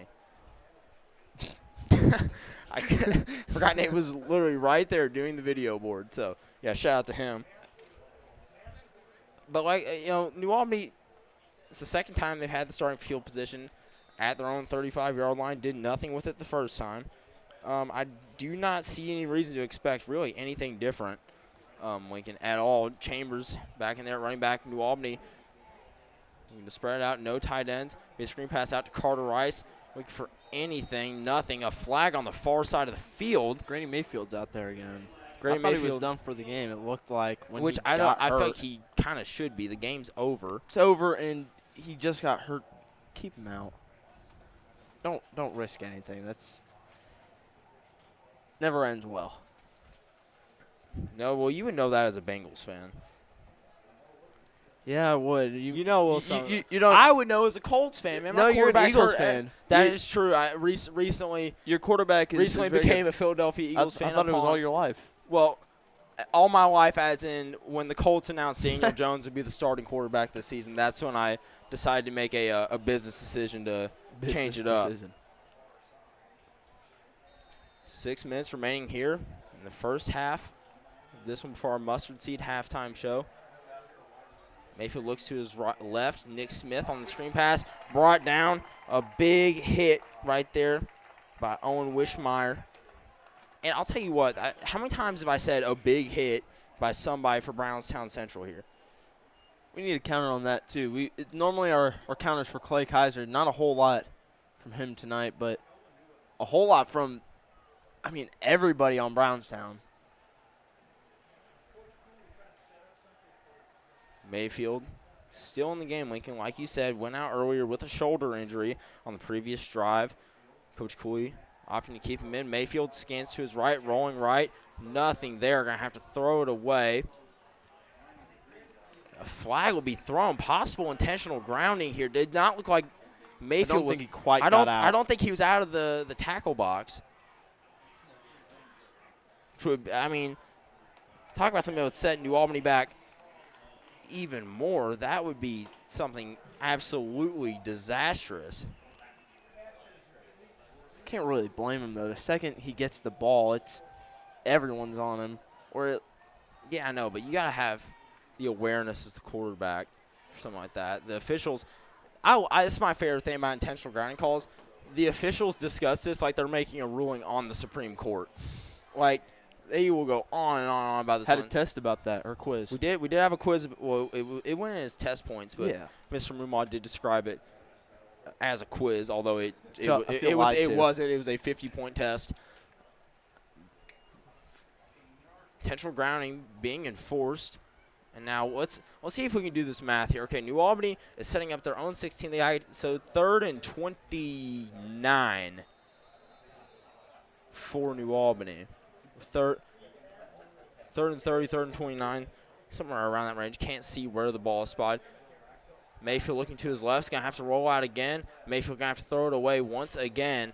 Another 3 and out for the New Albany Bulldogs, unless they go fake punt here on 4th and 30, which here with the punt, it's almost like you might not even get back to where your first down marker. They will would not. be. I don't know if New Albany will get back to the line of scrimmage.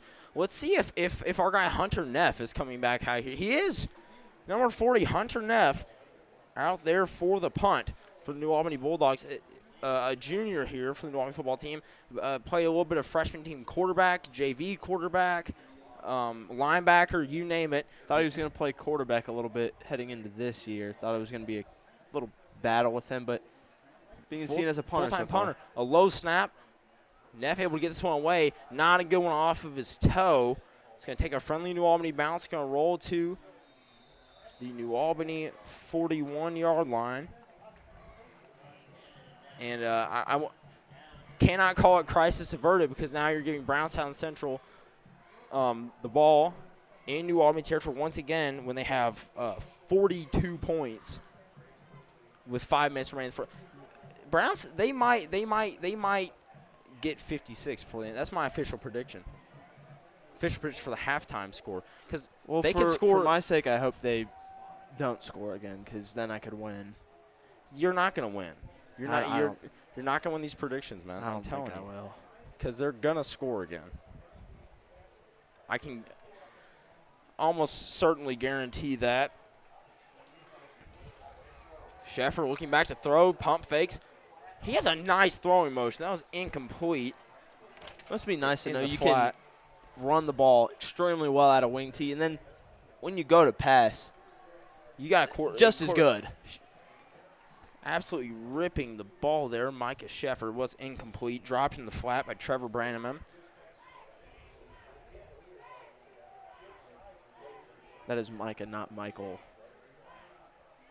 Are you making a joke about Jerry Jones? Yeah. Okay. You don't need to bring up that. There could be Cowboys fans listening.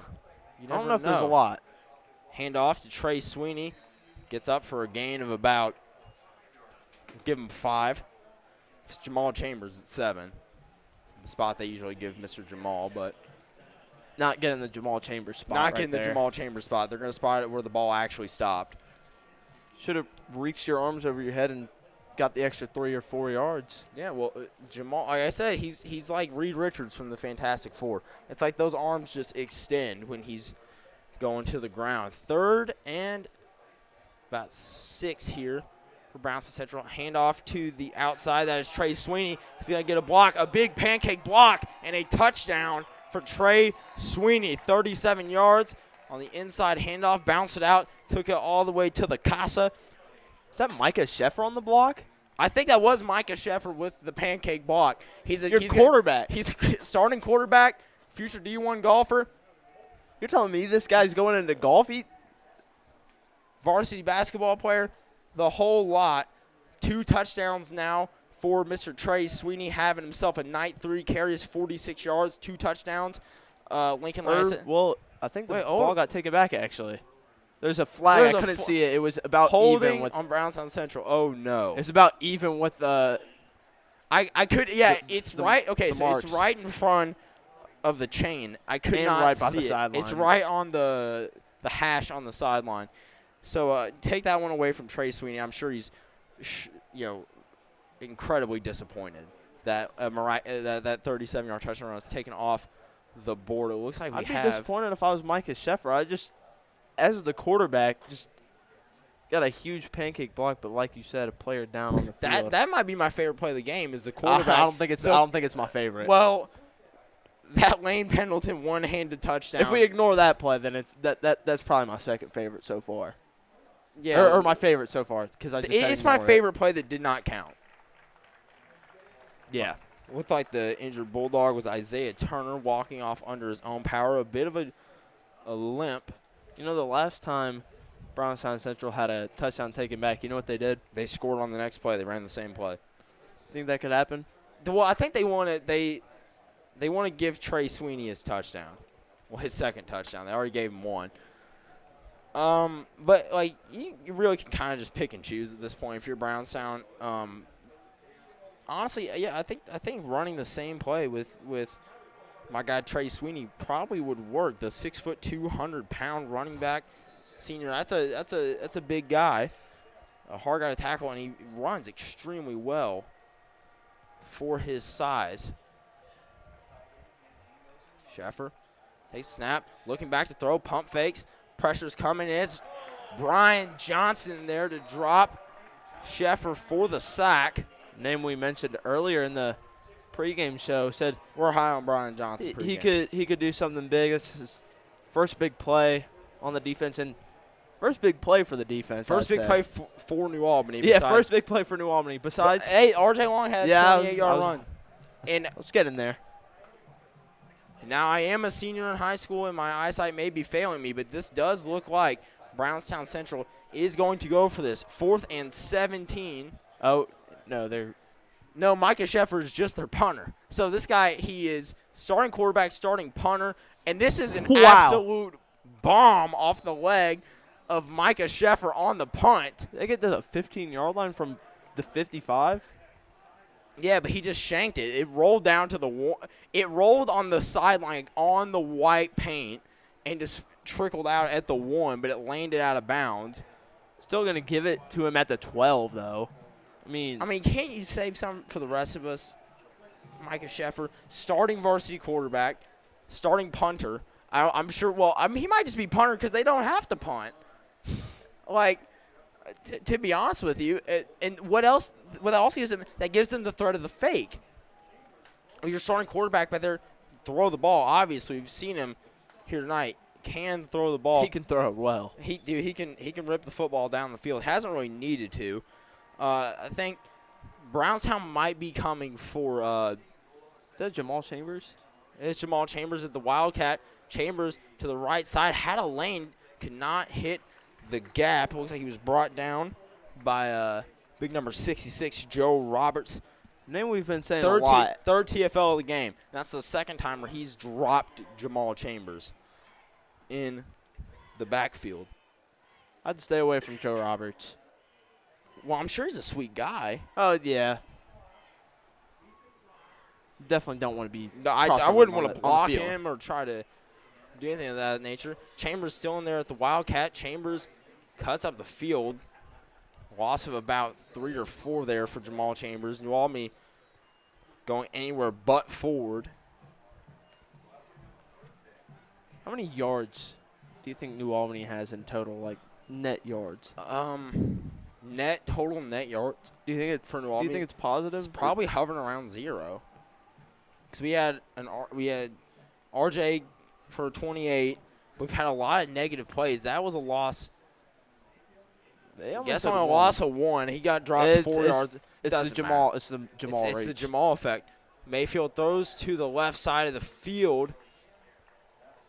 So that was Nick Smith, his intended target. Overthrow. Bit of miscommunication.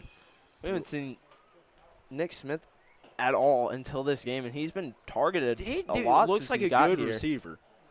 I will say that. Looks like a solid receiver. Definitely not the most ideal game to get your first bit of varsity snaps in. No, that's for sure. Probably not. Punt team will come out again. Just 2 minutes remaining until the Mustard Seed halftime show here on 88.1 WNAS New Albany. The hot dog halftime show. It's not the hot dog halftime show. We do review hot dogs at halftime. Since of last week. Yeah. It's a good punt by Hunter Neff. Wow. Wow, what a punt by Hunter Neff. This one's going to roll out and sit right at the 32-yard line. Hunter Neff really making a name for himself here as the punter for the New Albany Bulldogs. Hey, he even got a high five from Clay Kaiser. The old punter. Yeah, he's having it. Don't know if he's I don't think he's mad that Hunter took his job. I think Clay has too many jobs. He's overemployed. But once again, though, not terrible field position here for Brownstown Central. Back at their own 32, but we've seen these drives end very quickly. Earlier in the broadcast, you might have missed it. We missed it. Preston Garrison had a long jet sweep to the house that we were in an underwriting grant break for. Jet sweep to Preston Garrison. Say his name and he appears. As we brought out of bounds for a gain of about 2 brought out of bounds there. Looks like J-Ron Kidd and Jaden Farley on the tackle there. I think Brownstown Central is either New Albany has figured it out or they're trying to get this one over with in the first half. I don't think them figuring out will help out anything here. I don't think they have a brake pedal in the car. I think they only know how to go. Screen pass to the left side of the field. It's number 34. As Ethan Wheels cuts up field into New Albany territory to the 44. New Albany defensively did not look very prepared for the pass there, Lincoln, I got to say. Normally when you see the number 34 do well on a New Albany football field, it's R.J. Long, but this time, this Ethan Wheels. Living up to his last name, showing off the wheels. Stole that one from you just before you could say it because I knew you were going to say it. It's fine. We do morning huddle. Missed throw to the right side by Sheffer. It didn't look like Lane Pendleton was ready for the ball. But I will say, if Lane Pendleton catches that, it's probably a touchdown. Only one defender, and there are only one man to beat for Pendleton, who we've seen. He can make football. He can make plays. I can tell you that. The biggest highlight play of the season, possibly in the state of Indiana, was Lane Pendleton early in this one with a one-handed touchdown grab. That interception was nice, too. Indeed it was. Sheffer steps up, looks to the left side, airmails his I thought that was target. pretty accurate. No, that was way out of bounds. That was like an Anthony Richardson ball. It was Brock Dean. He's got a laser, though. Definitely an Anthony Richardson ball. He throws. One thing I'm noticing about Sheffer's throwing motion, one of the sports that he actually does not play is baseball, but he kind of has that. He's kind of throwing from his shoulder a little bit, and he's kind of short-arming it a little bit. 3rd and 10 now for Brownstown Central. Sheffer drops back, looking to his right. Nothing cooking there. It was Allen Ray. You know, this is the biggest highlight for the defense all night. Could be back-to-back punts for the New Albany defense here. Well, they might just go for it. You're kind of in no man's land. You're at the opposing team's 45. You're up by 42. You're up by 42. Yeah, but at the same time, I think they will go for it. As of now, doesn't look like Sheffer is the punter, so we do not know. Depends if he backs up more. I think based on the formation, they're punting. No, they're not. Yes, they are. Wow. Look at this punt by Sheffer. Like a flop shot from Tiger Woods. It's going to drop at the 9, spin back to about the 11 when I bounce around the 10. You know, it's not often you see someone make punting look cool. That's not true. No. Punters are always cool. There's been some cool punters. Like the biggest media person. I was going to say the biggest media personality on ESPN right now is a punter. My punter, Mr. Pat McAfee. You like the Eagles. That is true. I am a lifelong Eagles fan as of a month ago. You keep mentioning these Colts players that they're your guys. It's not making sense to me. My Birds got a big win last night. I can tell you that. Eagles. I think I got that right. Eagles. That was a cool punt, though. Spinning punt. That was another nice punt. A 360 punt. What are you talking about? That's what he did. He spun around? Yeah. I didn't see. I was watching the ball. Just 35 seconds remaining here in the first half. Handoff to Chambers. That's why I said he made it look cool, because he did a special move with it. All right.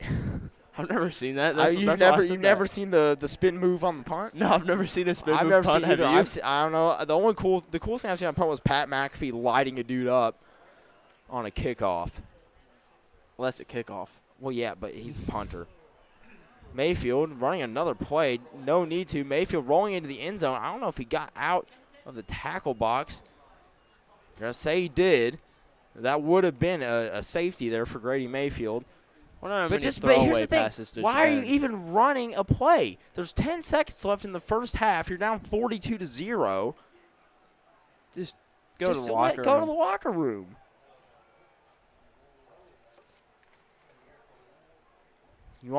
Obviously New Albany now has to line up to run another one. Presumably just a handoff to Chambers. 1.2 seconds before our mustard seed halftime show. So we throw out to George Cannon. First catch of the season for George Cannon. Gain of about 10. That will take us to halftime. The mustard seed halftime show. My favorite part of the entire game. Because now I get to eat hot dogs. I'm pretty hungry. I'm ready for that. Well, we got the homecoming festivities, but you want to make our predictions real quick? The official. I don't know who's running. I'm gonna say 2-woman race between Callie Lush and Taylor Clemens. Last year, Mary Mingus kind of ran away with it, if I'm not mistaken. I don't think there was a competition for Mary Mingus. Mary Mingus was unstoppable. Was it Mary Mingus and Seth Goodman? Yes, Seth Goodman, starting quarterback for the New Albany Bulldogs, walked out Mary Mingus at halftime, went back, finished the game. But yeah, no, I'm gonna go the official. We're gonna, you know what? It's the official morning huddle pick for homecoming queen for the 2025-2026 school year. I'm gonna go Callie Lush because Andrew Suzuki voted for her, and I'm buddies with him. I'm gonna go Callie Lush because she gave me answers at least a couple times way back when. So in what, geometry? Yeah. Yeah, there you go. So have to let my personal bias out and go with the person I'm biased to. Yeah, but Taylor Clemens is a sleeper pick. I wouldn't be surprised if Taylor Clemens came in and got the win here. Who do you think the King's going to be? Well, I don't know. It's not, we don't do later than we do. It's for basketball. I don't know who reigning, defending, undisputed homecoming king of the world is. Or was it JR? New Albany High School. King of the world? They're just homecoming king. I said I changed it to of New Albany High School, so it's okay. Well, my official pick is gonna have to be. I'm gonna settle Callie Lush. You're going Callie Lush? Yeah. Okay. All right. We're gonna take an extended grant break because we love this is not me being sarcastic. We do love all these local businesses, and they let us eat hot dogs at halftime. So we're going to get to these underwriting grants here. When we return is the Mustard Seed halftime show here on the Voice of the Bulldogs, 88.1 WNAS, New Albany. This athletic broadcast on WNAS is being brought to you by the support of the following underwriting grant sponsors: Falula Makes 5, Friends of Adam Dickey, Full Moon Martial Arts, Glow Aesthetics, Grindhouse Pro Wrestling, Gumma Heating and Cooling, Handy Storage, Heather Robinson Realty, HelpSellMyRV.com, Hoosier Action Committee, House of K Boutique, J. Allen Formalwear, Jason Bilal's Music, Jeff Strold Agency, John Waters Incorporated. This athletic broadcast on WNAS is being brought to you by the support of the following underwriting grant sponsors: Call's Body Shop, Knights of Columbus, Cracks Sporting Goods, LP Marketing, Legacy Pizza, Libs Paving Company, Limelight Photography, Lorch Neville Ward LLC, Louisville Orthopedic Clinic, Louisville Telegrams, Lion Roofing, McKinney Law Office, Mansion 1886, Maple Manor Christian Home, and Mariposa Consignments. This athletic broadcast on WNAS is being brought to you by the support of the following underwriting grant sponsors: Mathis Pharmacy, Maxwell's House of Music, Myers White Incorporated, Midtown Print Company, Miracle Method Surface Refinishing, Mustard Seed, City of New Albany, the New Albany Housing Authority, the New Albany Lions Club, the New Albany Professional Firefighters Union, New Washington State Bank, The Odd Shop, Olmsted Parks Conservancy, and Olive Tree Resources. This athletic broadcast on WNAS is being brought to you by the support of the following underwriting grant sponsors: Our Place Drug and Alcohol Education Services, and What Message Are You Sending? Paget Inc., Pearl Street Treats, Periago Orthodontics, Plainview Cleaners, Plumbers and Pipe Fitters Local 502, Richard Poe Family Dentistry, Red Barn Antique Mall LLC, Remax Ability First, Elliot Quillo and Marlena White, Rubbin' Butts, Ruoff Mortgage, Sacred Rose Medicinals, Samsel Sound DJ and Videographer, and Shad Law. This athletic broadcast on WNAS is being brought to you by the support of the following underwriting grant sponsor: Schmidt Furniture, Schneck Mental Health and Wellness, Sharp Images, Bond Salon, Stephanie Young Counseling Services, Sword Sport and Wellness, and Sounds Unlimited Productions. Sweet Stuff Bakery, Talk to the Tail Pet Salon, Happens, Toby's Lawn and Landscape, County Councilman Tony Taran, Touchdown Business Solutions. This athletic broadcast on WNAS is being brought to you by the support of the following underwriting grant sponsors: 2 Grand Piano, Uncommon Cups and Cones, Valley View Golf Club, Westmoreland Pharmacy, The Wishing Well Thrift Store, Wordsmith Bakery, Young at Heart Christian Preschool, and Your Salon of the NAHS.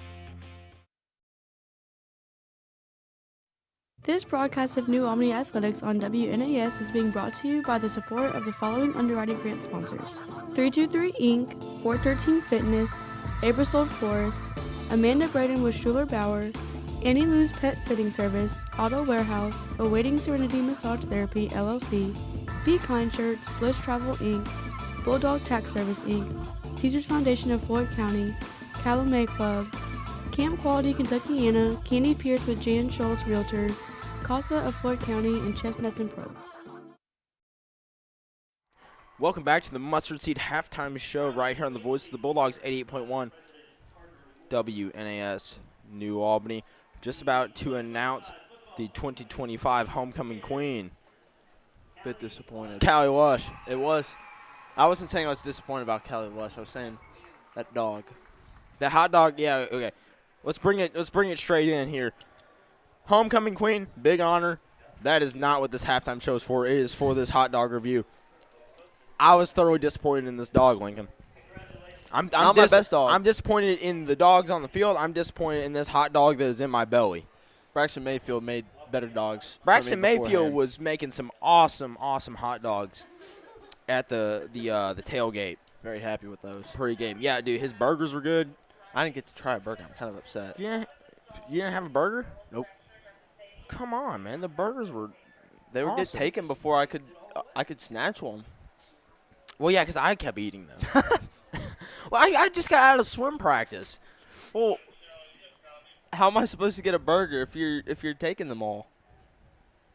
Survival of the fittest. Yeah, it's like Lord of the Flies. Yeah. Yeah, it's kind of like that, but it's a burger tailgate.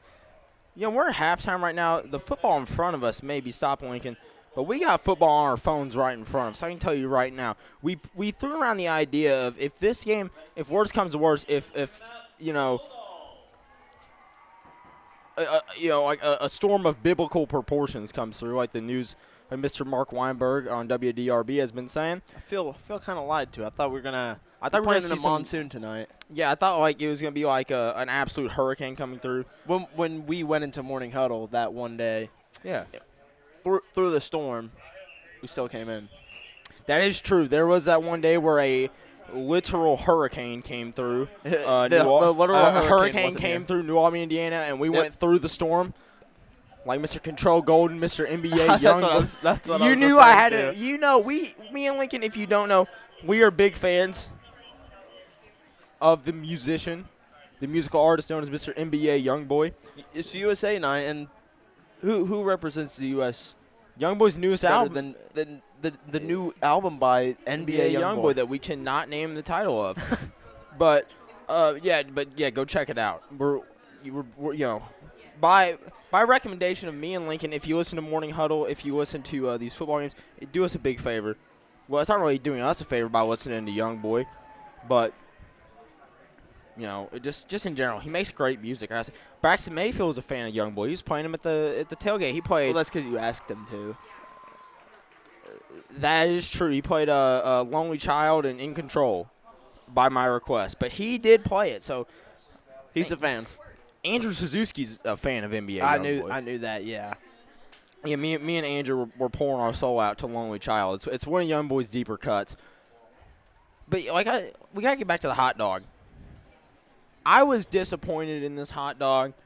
It did not live up to the expectations of last week at all. Last week was an awesome hot dog. I gotta say, like, it was flavorful, it was crisp, it was smoky. All the things you want in a hot dog. The bun was solid but soft at the same time. I was very happy with the dog last week. Yeah, I gotta say, we were happy with the dogs on the field last week. Just do the effort defensively. I'm unhappy with the dogs on the field. I'm unhappy with the dog that's in my belly. I've said that once, and I'm going to say it again. Because, honest to goodness, I was thoroughly disappointed by that dog, Lincoln.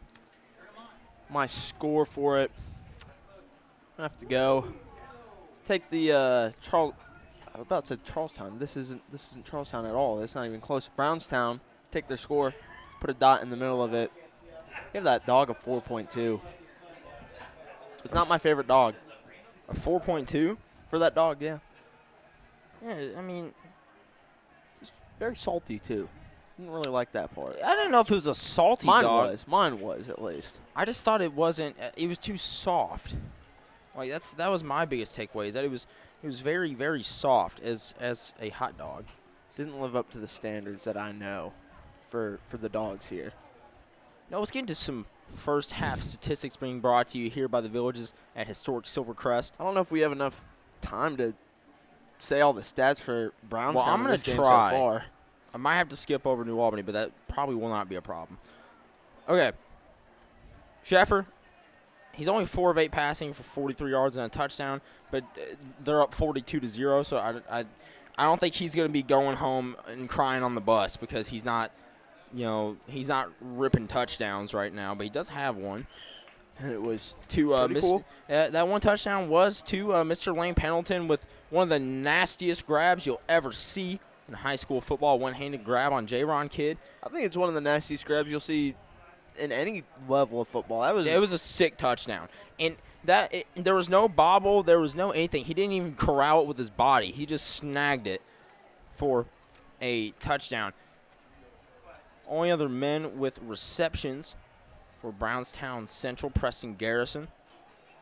1 catch for 8 yards. Wheels, the tight end, 1 catch for 18, living up to the name. He got out in the open field, was really, really moving there. Garrison's done most of his damage, though, on the ground, Lincoln. 6 carries, 111 yards. Whoa. Well, he went 9, 11, 56, 26, and 5, and then 4. So really hit a wall there after that the 26-yard gain after the 56-yard touchdown. Man, you hit that 56-yard wall and then started only going for 5 yards a carry. Gosh. How dare he? Wow. Disappointing from your running back. Exactly. Just obviously. Garrison just not living up to expectations right now. Sweeney, 2 carries for 9 yards and a touchdown. Did have a 37-yarder get brought back. Brannaman, 3 carries for 20 yards. Dean, 2 for 26 and a touchdown. Pendleton, 1 for 4 and a touchdown. Stahl, 2 for 29. And then Lanier, 3 for 29 and 2 touchdowns. So we got Toby Keith on the loudspeaker now. It is American night here for the Dog Pound student section. I think I've heard courtesy of the red, white, and blue about 10 times here tonight. I got to say. Lincoln, how many times do you hear it at the tailgate? I was only at the tailgate for about 5 minutes, so. Well, I was at the tailgate. So this funny story. You kind of kicked me out from the tailgate. You said I got to come up here. No, because I knew that we needed to have somebody. I wasn't kicking you out of the tailgate. I was just saying, like, I'm already 10 minutes late. Can you go ahead and get there so the general manager of our radio station is not upset with us? I don't think she was, but same time. I really wish I got more hot dogs now. Yeah, dude. I'm really upset. Those Braxton Mayfield hot dogs really lived up to the hype. Was there hype beforehand? I was hyped. Well, I went straight to the tailgate from swim practice, okay? So, like, I get out, I'm like, man, I'm starving. Because, I swam 3 miles, right? So I was like, okay, here we go. And then my guy, Braxton Mayfield, he's got hot dogs on the grill, hamburgers on the grill, ready to go. No beverages, but that was my only complaint. It was an awesome tailgate. I gotta say, they always do a good job. If I had to review the dogs from the tailgate, those are about a 10 out of 10. We didn't give an official number score on these dogs. I did. What'd you do? 4.2. 4. That's specific. It's because I saw the 42 from Brownstown. I said you put a dot in you it. base your hot dog score off of how many points Brownstown Central has. Yeah, but obviously it wasn't That's a fair 42. enough. It was a 4.2. Yeah, well, yeah. Even if Brownstown managed to somehow get 4.2 points, they would still be winning. They would still be winning the game, even though scoring 4.2 points is not possible. Literally impossible.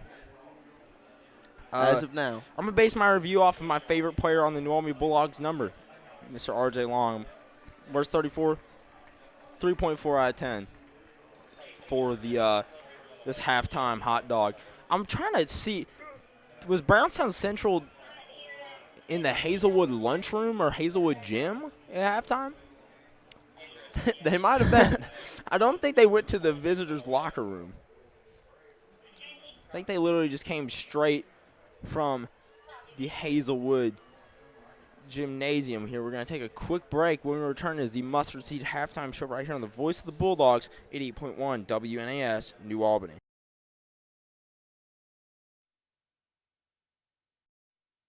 This athletic broadcast on WNAS is being brought to you by the support of the following underwriting grant sponsors: CLLB Law, Clarksville Little Theater, A Clean Start LLC, Cody and Neely Law Office, Copier Mart, Cornerstone Foundation and Waterproofing LLC, Derby Dinner Playhouse, Discovery Time 2. EatSleepWrestle.com, Encore School of Music and Arts, English Roofing, First Harrison Bake, Floyd County Animal Rescue League, and the Floyd County Library. This athletic broadcast on WNAS is being brought to you by the support of the following underwriting grant sponsors: Falula Makes 5, Friends of Adam Dickey, Full Moon Martial Arts, Glow Aesthetics, Grindhouse Pro Wrestling, Gumma Heating and Cooling, Handy Storage, Heather Robinson Realty, HelpSellMyRV.com, Hoosier Action Committee, House of K Boutique, J. Allen Formalwear, Jason Bilau's Music, Jeff Strold Agency, John Waters Incorporated. This athletic broadcast on WNAS is being brought to you by the support of the following underwriting grant sponsors: Call's Body Shop, Knights of Columbus, Crafts Sporting Goods, LP Marketing, Legacy Pizza, Libs Paving Company, Limelight Photography, Lorch Neville Ward LLC, Louisville Orthopedic Clinic, Louisville Telegrams, Lion Roofing, McKinney Law Office, Mansion 1886, Maple Manor Christian Home, and Mariposa Consignment. Welcome back to the Mustard Seed halftime show right here on the Voice of the Bulldogs, 88.1 WNAS, New Albany, Lincoln. This is usually the part of the Mustard Seed halftime show where I would ask you, I guess, what the keys for each team going forward in this one is. I feel like that is kind of unnecessary at this point. New Albany, keep some pride. Brownstown, keep doing what you're doing. Doing what you're doing. Dude, maybe no, I was going to say slow it down a little bit, but if you're run up the score. If you have the chance and your crowd is hyped up for you away, not even at home, and you have the chance to just keep scoring, go ahead and do it.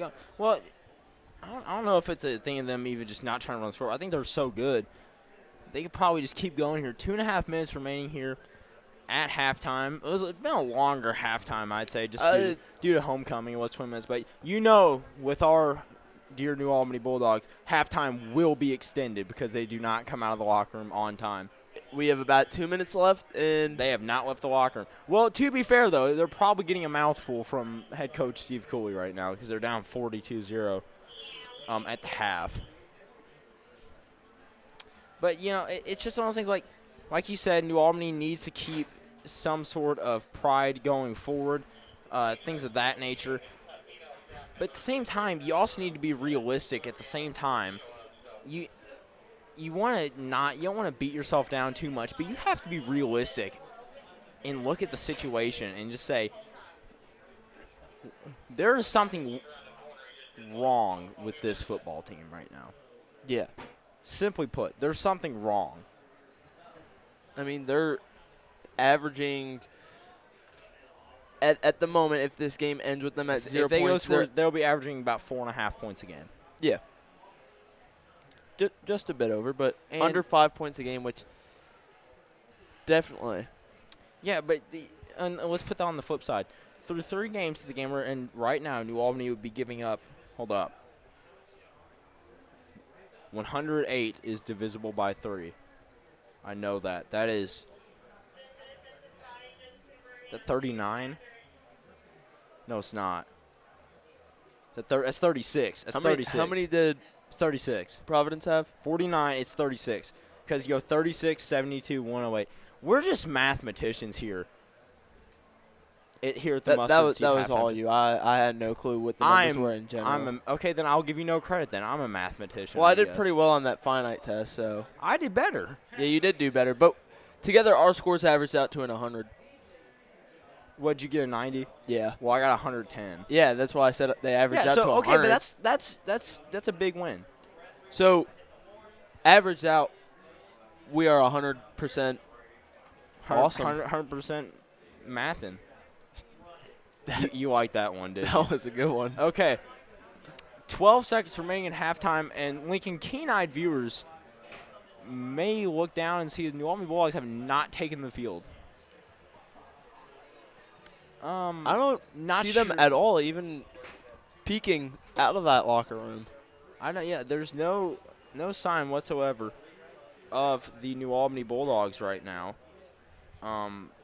Hopefully they have their extra 3 minutes and they are. Oh, they're taking the field now. They've come out. Well, they're only 20 minutes late. I thought they were about to hide their tails and run, and I was getting a little bit worried. I didn't know if the Bulldogs were gonna emerge, but coming here out to save the day, George Cannon leading the New Albany Bulldogs out there. I don't think they're not looking like Bulldogs right now. They're looking like scared, they're playing like scared little dogs. They're scared. They're playing like some puppies right now. I can tell you that. It's a team that we said before the game, this game will be won in the trenches. It's going to be won on physicality and physicality alone. Okay? And the scoreboard would tell you clearly which team has been more physical. I mean, yeah. And won every battle in the trenches. I mean, it doesn't look close at all, no matter what New Albany's doing. Nothing's going just for in them comparison at all. to the trenches, this would be like if World War I was won in 2 days. I don't know how many. AP World reference there to the trench warfare in World War I. I don't remember AP World. I didn't do very well. That was okay. We got Heard some fans start cheering. We heard a lot of high pitched screams when Fiend came on over the last week. It's like at the WWE shows when they're doing the Let's Go Cena sucks, and you hear like all like these like middle aged dudes saying Cena sucks. Cena sucks. So like the little kids start off with the Let's Go Cena, and then like the whole crowd of married dudes with 4 kids are saying Cena sucks. But yeah, no, it doesn't. Usually, one that gets the crowd going, no movement in the crowd right now. Actually, there is movement in the crowd, and it looks like they're going down the bleachers and away from the student section. That was pretty good. I'll give you that one. Thank you. I had Paddington Bear. You have that. No, you said mine was catching the flies in my mouth. Catching flies in your mouth. I thought that one was good. I thought that was a well-known quote by many. I have never heard that in my entire life. Well, I just believe whatever Doug Bird says is normally known by the public. I've never heard that in my entire life. Well, you did now. Lincoln, give me an update on this Chiefs-Chargers game you have on right now. Chargers look kind of like Brownstown. Definitely not a 42-0 performance, but winning the battle in the trenches right now. Marion Hampton, first game starting. Rookie Marion Hampton, dude, he's a beast in North Carolina. I'll tell you what, the game I'm watching are my dear Louisville Cardinals absolutely stinking it up right now against James Madison, disappointing me in every possible measure. You just love the bird teams, don't you? Yeah, dude, the Cards and the Eagles, man. Fly, Eagles, fly. No, but on a serious note, it's not shaping up to be a good weekend for me. I got New Albany's down 42-0 at halftime. I got the ACT tomorrow morning at 8 at Wagner High School, so I got to get up at like 6:30 to drive there. Where's Wagner? Around, the east end of Louisville. Okay. My mom used to work there, so maybe I can get like some like preferential treatment on my score. I don't know. I made sure that I sent my score to Notre Dame in case it was really good. I could be like Rudy. You gonna be like Rudy? Yeah, well, not exactly like Rudy. New Albany lining up to officially start this second half. An eventful mustard seed halftime show. Not as flavorful as last week, literally. That was a good one. Kick is away, fielded around the 10-yard line. Cutting back to the left side, breaking multiple tackles here. This could go all the way. Brought out of bounds around the 50-yard line by Deshaun Cunningham. That was Brock Dean there on the return. More good starting field position here for Brownstown Central. Looking to keep the good times rolling offensively. And gotta say, if I was a Brownstown Central fan, I'd be having a great time right now. I'd be having a great time. Oh, I definitely would be having a great time. Well, yeah, but back to what I was saying. Yeah, so I got the ACT. U of L is about to lose to a Sun Belt team, and then the Colts are going to lose on Sunday. So, but your Eagles won. That's true. My Eagles did win. What do I mean with my Colts? I don't know. Talked about getting older earlier. I think you are going senile now. That's just hateful. That's just rude. I'm sorry. Looks like the backups now in for Brownstown Central. Like Eli that's what Hutchinson, the quarterback in there, sophomore, standing at 6'4", 180 pounds. So I think it's safe to say that once Sheffer graduates, that the quarterback position will be taken care of. I feel like that's what New Albany's got to do. Just get your starters out of there. Oh, exactly. A possible fumble here, picked up by New Albany. Looking at the ball, yep. Doesn't look like retrieved by New Albany. Well, Lincoln, hold up. You said 42-7? Yeah. You might be onto it because Brownstown's been held their past 3 drives. Now they got the backups. This looks like a complete defensive backups. These are not the start. Wait, actually. No, wait, Trueblood. Kai Trueblood is in there. Kai Trueblood. I haven't seen also had Evan an Stahl awesome interception at all this game yet, so that's just the first number that I saw come out here. Starter's still in for New Albany. Mayfield going to hand it off to the right side. It's R.J. Long reading his blocks. Nothing working for him. Breaks off a couple tackles. Can't get out of them, though, a loss. For progress, they might give R.J. the line of scrimmage there.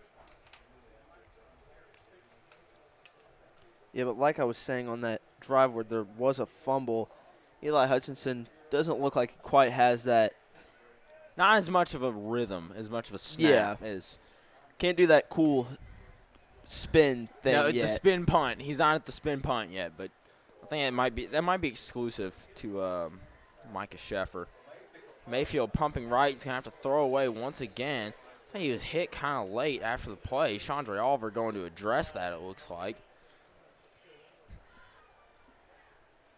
It's been a lot of throws out of bounds from Grady. Well, he doesn't have a lot of options anytime. Nobody's open, and he snaps the ball, and he's about to get sacked. So it's just one of those things where it's like. And he got hit earlier. I wouldn't want to get hit again. Another intentional grounding as well for Grady Mayfield. Carter Rice coming back into the game for the New Albany Bulldogs. I believe the only man with a receiving touchdown this year. Yeah. Because there was the RJ 78-yarder. Snow was 1 for 70. And Carter Rice, thank you for showing me the official stat sheet that you made. Thank you, man. I appreciate it. I had to do calculus work today in school. Couldn't get that filled out. Mayfield takes snap, looks right. I thought he was tipped, intended to target Malik Whitfield, but once again, Malik all bottled up. Went to Coach Grubbs on the sideline almost. Did he catch it? No, it hit his feet. So, yeah. It'd be kind of hard to catch the the ball from your feet if you were. That would be New Albany's second completed pass of the game. Now I get what you're saying because Mr. Grubb, you're making a joke that Mr. Grubb is very tall. Yeah, I don't know if he would be able to grab that far down. Yeah, possibly not. Mayfield on Fourth 4th and and 22. Mayfield rolling left, nothing open. He's going to have to throw it out of bounds once again. The running clock is in effect. Brownstown Central. I think it's no, I was going to say I think it's called grounding, but grounding. looked like Grady was getting roughed Coley up looks down there. absolutely livid on the sideline. Looks like Brian Johnson's being talked to at the sideline right now. Brian do? I don't know. Just saw Burke having a conversation with him. Brian's pointing at the other sideline. Something might have went on that I didn't see as I was covering my face and rubbing my eyes. We are sleepy. We had to get up early for morning huddle after the NFL game ended about 1 in the morning yesterday. Well, I went to sleep before it ended because that game delay made me upset. Like, here's my thing with the game delay for Lightning. And the meteorologist listening to this may think I'm a moron. Lightning's not going to, strike the field and blow up the stadium. And the last time I've seen a dude get hit by lightning, he turned into the Flash, so I think it would just make football cooler. Do you remember Colin Cruder, diver here? He got struck by lightning one time. True story. Ask him about it. I think he kind of plays it up. Lightning struck next to him, and he says it hit him. I'd say it hit him. Yeah, I agree. I would say it hit me, too. Eli Hutchinson back in there at quarterback. Favorable field position. Brownstown Central at the New Albany 25-yard line. I think their scoring average is going to take a hit here. I don't know if they're going to get up to their usual mark of 70 or 63. Oh, man. I know. They're just having a terrible game, up 42-0. Floyd Central up 37-7 right now on Silver Creek. I said it would be you think that's a close 35 right there? I know. I feel like it's a dominating 35. If I had to take a guess, run to the outside here for Brownstown Central. A loss of a couple. Hey, New Albany's figured it out. The only problem is they figured it out on is over. Figured it out on the roster that normally plays on a Saturday morning. So, not the. No, you're making a joke about JV. Wait, no, but doesn't. I thought JV played on Saturday morning. Are they Saturday morning or are they Monday night? I thought they were Saturday morning. That's what it is for New Albany, at least. Because I was there every game my freshman year. That is true. You dressed for varsity a couple times. Yeah, Hutchinson I did. Throws to the left side. That is Kai Trueblood. Makes a man miss. Cuts upfield down to the New Albany 11-yard line. 6.5 minutes remaining here in this third quarter. Brownstown Central looking for another score here and a flag thrown. Got to assume a personal foul of some sort there when when a referee is standing in there watching two players jaw at each other. Well, the flag is down. We have no ruling from the officials. We're just going to wait this one out.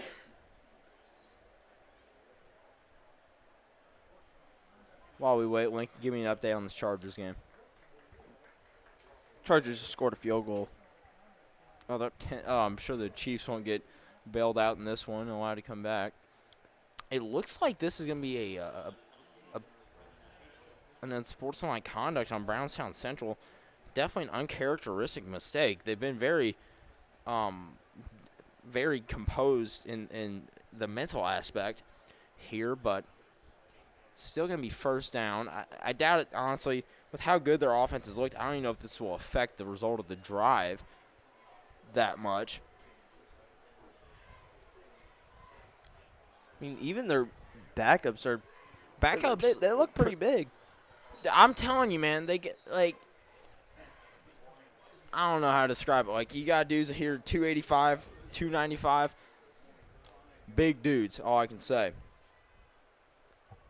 Hutchinson waiting the snap. It's going to be the direct snap up the middle. Bounce to the outside, runs through a man. That's number 30, Isaac Hampton. Up the middle. It's a new one. That is a new one for the stat sheet. Number 30, Isaac Hampton. 5'9", 150. Hubs might have given him player of the game off that one if he was here. Well, now we gotta explain the lore behind that, because last year at the New Albany sectional game, Tyler Hubbard, our former play-by-play announcer, he's not dead. He just graduated and went to Arizona State. He tried to give player of the game to a guy named Q Pauly, Yep. who was like the fifth-string running back for Evansville North. He got a touchdown on his first carry. He did. Hutchinson rolls left, brought it down again. Another sack for Brian Johnson. I thought he was going to evade it. He moved out of the first few, and then second wave came. Don't play with Brian, man. Brian. I'm not going to play with Brian. I hope I never have to. I was trying to play with Brian today. I was playing basketball with Brian. I think you told him to stop. Well, no, I was joking. He boxed me out so hard that I fell down. So then I kind of stayed out of his way for the rest of the game. Did you say you got a football game? You might want to take it easy. And then he's like, okay. No, that was Jamal. That was Jamal. Okay. Yeah. I told Jamal, I was like, we got a big game tonight, man. Come on. Hutchinson hands it off to the right side here. It's going to be a gain of about 8 for Hunter Toppy, number 27. Another new name for the stat sheet. Hold up. We got about, I'm not going to count all the people off the team. We got a lot of names that could possibly end up on that. I think they had 71. That's what I saw when I 71 looked players? at their Max Preps roster, so I'm going to go with that. Unless it counts their coaches, but I don't know. They might put their coaches out there at some point, too. I don't think their coaches are going to play Lincoln, but that'd be pretty interesting. 3rd and goal from the 7. Hutchinson on the left side of the end zone. This one is caught. Did he get the feet in? Yes, he did. Don't Kai know for Trueblood. certain, but yeah. Looks like it's they called will give touchdown. It to him. Another fade ball touchdown, another nice one. And it looks like J-Ron Kidd just fell down to try to draw a personal foul. Didn't get it. Was helped up kindly by Isaac Hampton for Brownstown Central. Another score for Brownstown Central, now up 48-0 for New Albany. They even have a backup kicker in. They have a backup kicker? They do. This is Jet Jackson. Jet Jackson, the freshman running back, doubling with kicking duties now. Kick is up. No. And good. I thought it was no good. It's hard to tell from I the press, thought it was wide left. I thought he really pulled that one to the left. We're going to take a quick underwriting grant break here. You're listening to New Albany Bulldog football right here on the voice of the Bulldogs, 88.1 WNAS, New Albany. This athletic broadcast on WNAS is being brought to you by the support of the following underwriting grant sponsors: Mathis Pharmacy, Maxwell's House of Music, Myers White Incorporated, Midtown Print Company, Miracle Method Surface Refinishing, Mustard Seed, City of New Albany, the New Albany Housing Authority, the New Albany Lions Club, the New Albany Professional Firefighters Union, New Washington State Bank, The Odd Shop, Olmsted Parks Conservancy, and Olive Tree Resources. Welcome back to New Albany Bulldog football right here on the voice of the Bulldogs, 88.1 WNAS, New Albany. I know you're really winning by a large margin when you have a backup kicker. Yeah, a backup kicker. Yeah, you do. Even Just doing not- the kickoffs. That is true. My name is, just not tuning in, my name is Cooper Jaggers, joined by Lincoln Stevens. I thought you were gonna smack me on my shoulder and then say my name. Well, I have done that a couple of times. I try to like rhyme a couple times like Guy Fieri to try to really spice up the intro for Lincoln Stevens. But Well, sometimes you call me a brother from brother another from another mother. mother. That's from Guy Fieri on Diners, Drive-Ins, and Dives. But Brownstown Central now up 49-0 here. If you're just now tuning in, you're a New Albany fan, you might want to switch the YouTube channel.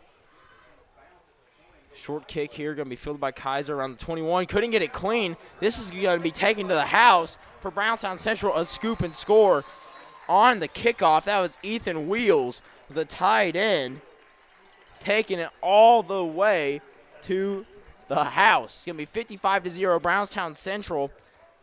Lincoln penning the kick. Going to assume 56. And they might have heard me because I said I don't think they're going to get to their usual mark of, They felt disrespected.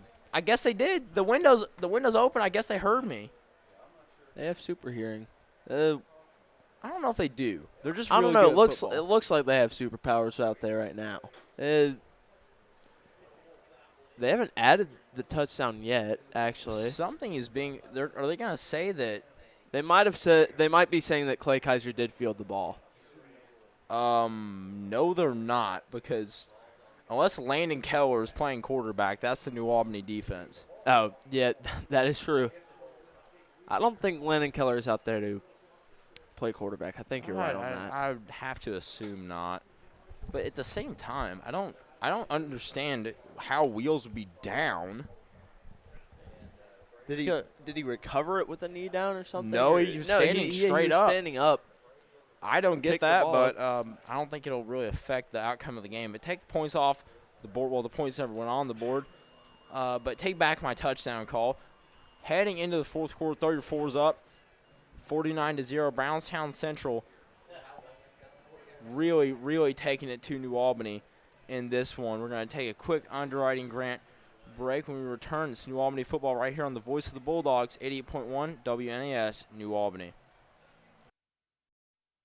This athletic broadcast on WNAS is being brought to you by the support of the following underwriting grant sponsors. Our Place Drug and Alcohol Education Services, and what message are you sending? Paget Inc., Pearl Street Treats, Periago Orthodontics, Plainview Cleaners, Plumbers and Pipe Fitters Local 502, Richard Poe Family Dentistry, Red Barn Antique Mall LLC, Remax Ability First, Elliot Quillo and Marlena White, Rubbin' Butts, Ruoff Mortgage, Sacred Rose Medicinals, Samsel Sound DJ and Videographer, and Shad Law. Throw up the fours, the fourth quarter here. Welcome back to New Albany football here right on the Voice of the Bulldogs, 88.1 WNAS New Albany. My name is Cooper Jaggers, being joined by Lincoln Stevens on color commentary. It's going to be a quick fourth quarter here. Very quick. The running clock is in effect. New Albany down 49-0.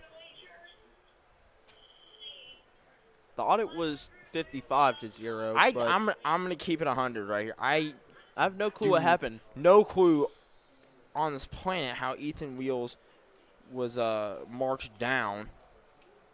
But, whatever. Hutchinson going to hand it off to the left side. It's Dominic Cody. Cuts up field. Almost got the touchdown Almost right there. got the touchdown. Was reaching for it. Going to be just short. Not just short. A couple yards short. Going to mark him at the New Albany 4-yard line. Just short of the first down. Or no, he'd be. No, he's a yard short. Yard short of the 6. It's they're gonna give him second and 4. I don't think that's second and 4. I'm gonna have to disagree with our video board right now. It's not second and 4. That's a second. There's 4 yards left of field to work with. They might not realize that the sticks aren't at the end zone. No. This one's going nowhere. It looks like Brennan Wingler now in their quarterback. 38, freshman.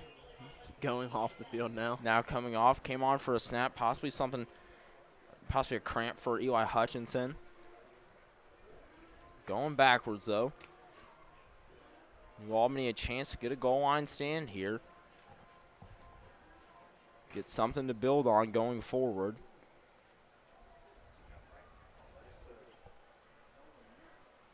Hutchinson awaits the snap. Whoa, snap. Recovered by Hudson, handed off for a gain of about possibly 1, if you want to give him that. Maybe 2. Possibly somewhere around there. Going to kick it, or are they just going to try to go for 55? I would just keep the offense out there. It doesn't really affect anything going on in the football game.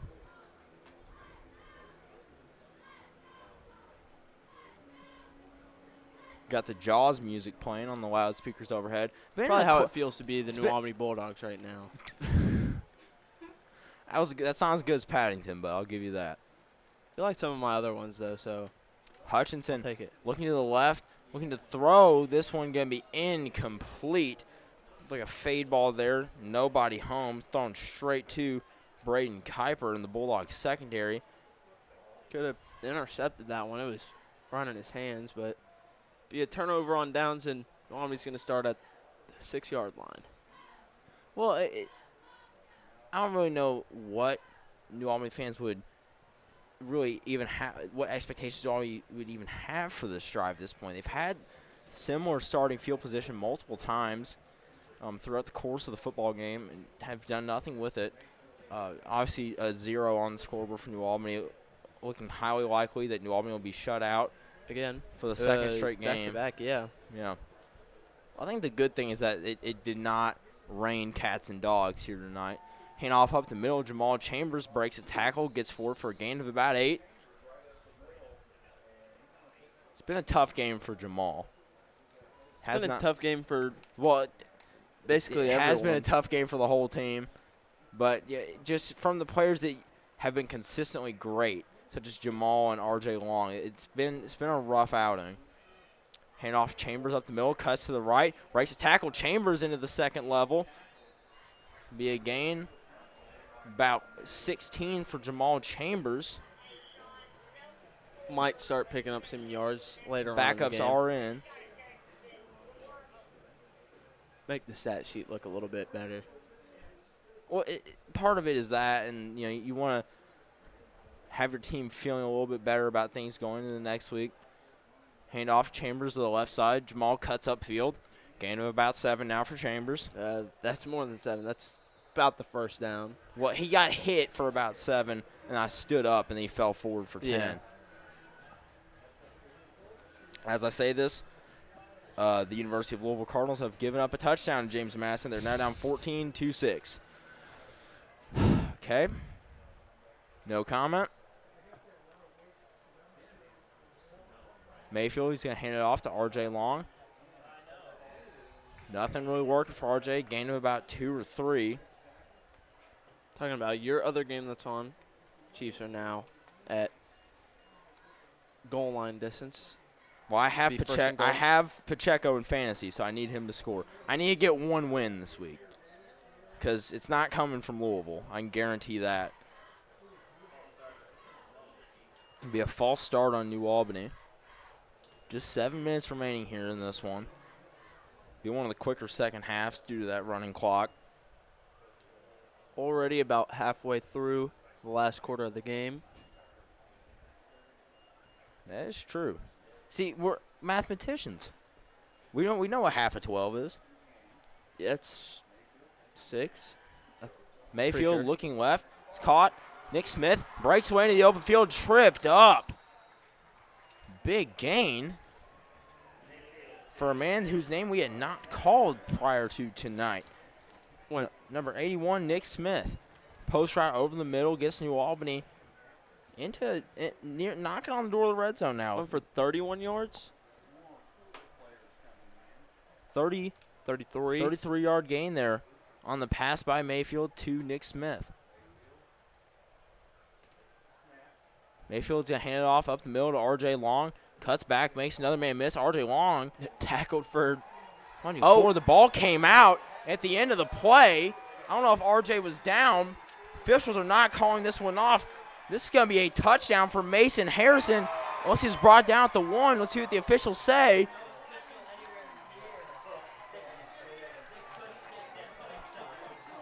Not going to say he got it down at the 1. Mason Harrison. A 69-yard fumble return there for Harrison. We almost Harrison. We almost 5'10", 205 pounds. Let's say we almost had a big man touchdown. We were so close. Harrison. He was moving. I didn't think anyone was going to catch him. To quote Fred Durst, rolling. Harrison stopped dead at the 1. Like I just make you chuckle, don't I? That was a good one. I really thought he made it in. I thought he did as well. I thought he scored. What do I know?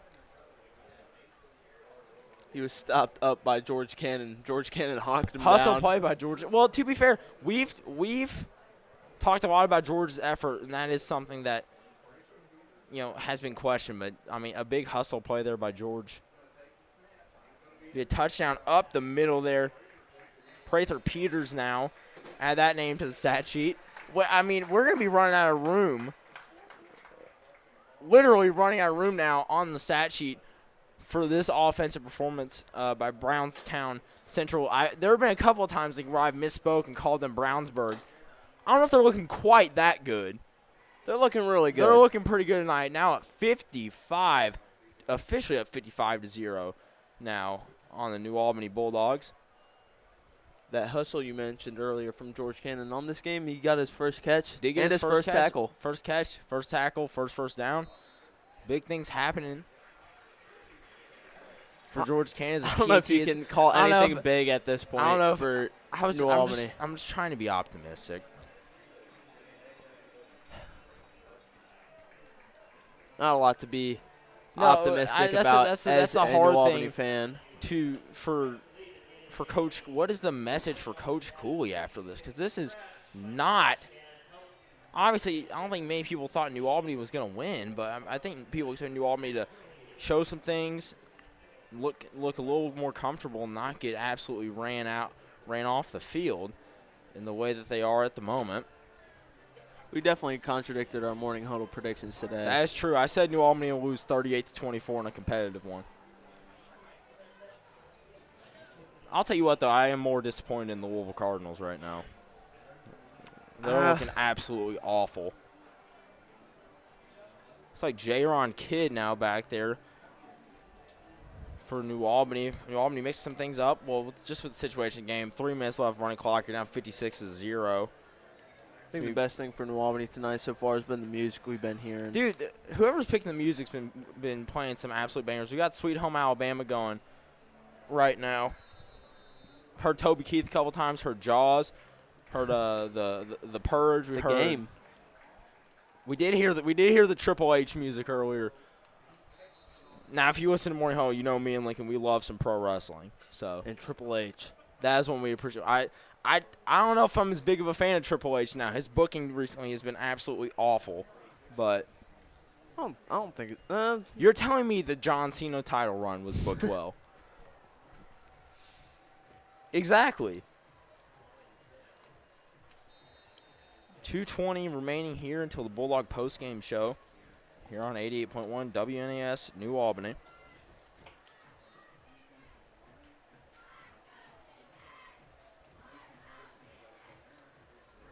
Bulldogs probably just going to be able to, well, not probably, definitely just going to be able to run this one out, go home. 2 minutes left. It'll be another loss for New Albany. No score this game. Cooper's at least happy. I'm about happy. something Chris that Bell just just got a happened. 70-yard touchdown for the Louisville Cardinals. Mayfield looks left, caught Nick Smith, stiff arms a man. Still standing up. Going to be brought down by a good amount of people there for Brownstown Central. Let me pick a number here. This is what I like to do when it's a gang tackle. Let's go with 64. Isaiah Markle there. I'm going to go with 79. Isaac Cockerham on the tackle. I see, but I'm going with Isaiah Markle. I think he had more of an impact on that one. I was just going with the number that I saw. You were just trying to be a contrarian. I was just going with the number I saw on the play. Mayfield looking left. It is caught by Nick Smith. A one-handed catch. Some of these receptions. I think we might have found the new wide receiver one. A flag on the play. Offense is back at the 26. This might be defensive pass interference, though. I'm saying PI.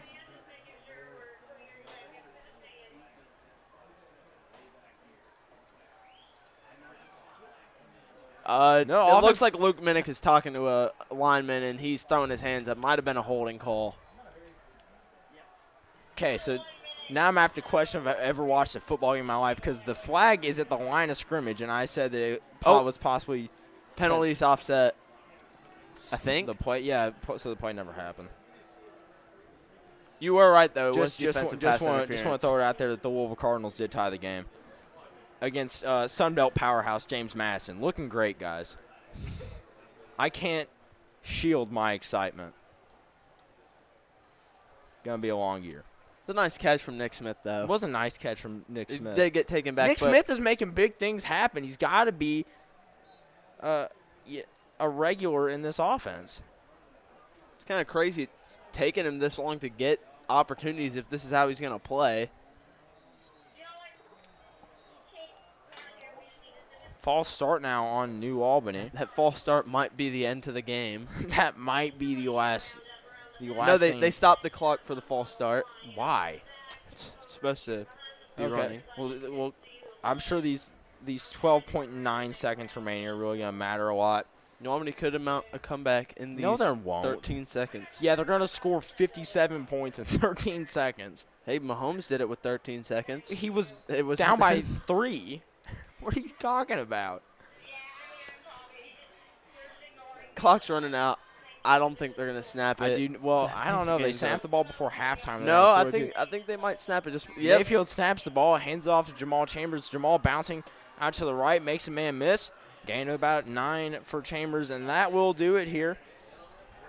Final score here tonight from Burke Field, a Friday night massacre. The Brownstown Central Braves 56, New Albany Bulldogs 0. This one is going to be very short and very sweet, as the game was due to the running clock being in effect. It is time for the statistical recap underwritten by the Villages at historic Silvercrest. Honestly, probably the best game passing-wise here from Grady Mayfield, I gotta say. Some friends outside of the press boxes. We got some fans of Morning Huddle outside the press box right now. Okay, let me tally this up. Grady he was 6 of 20 passing for 81 yards. That's his best game so far, though. So, 81 yards, a pick and a fumble. Part of that was just Nick Smith turning it on. A man who I had never heard of until this point. Nick Smith, 3 catches, 71 yards.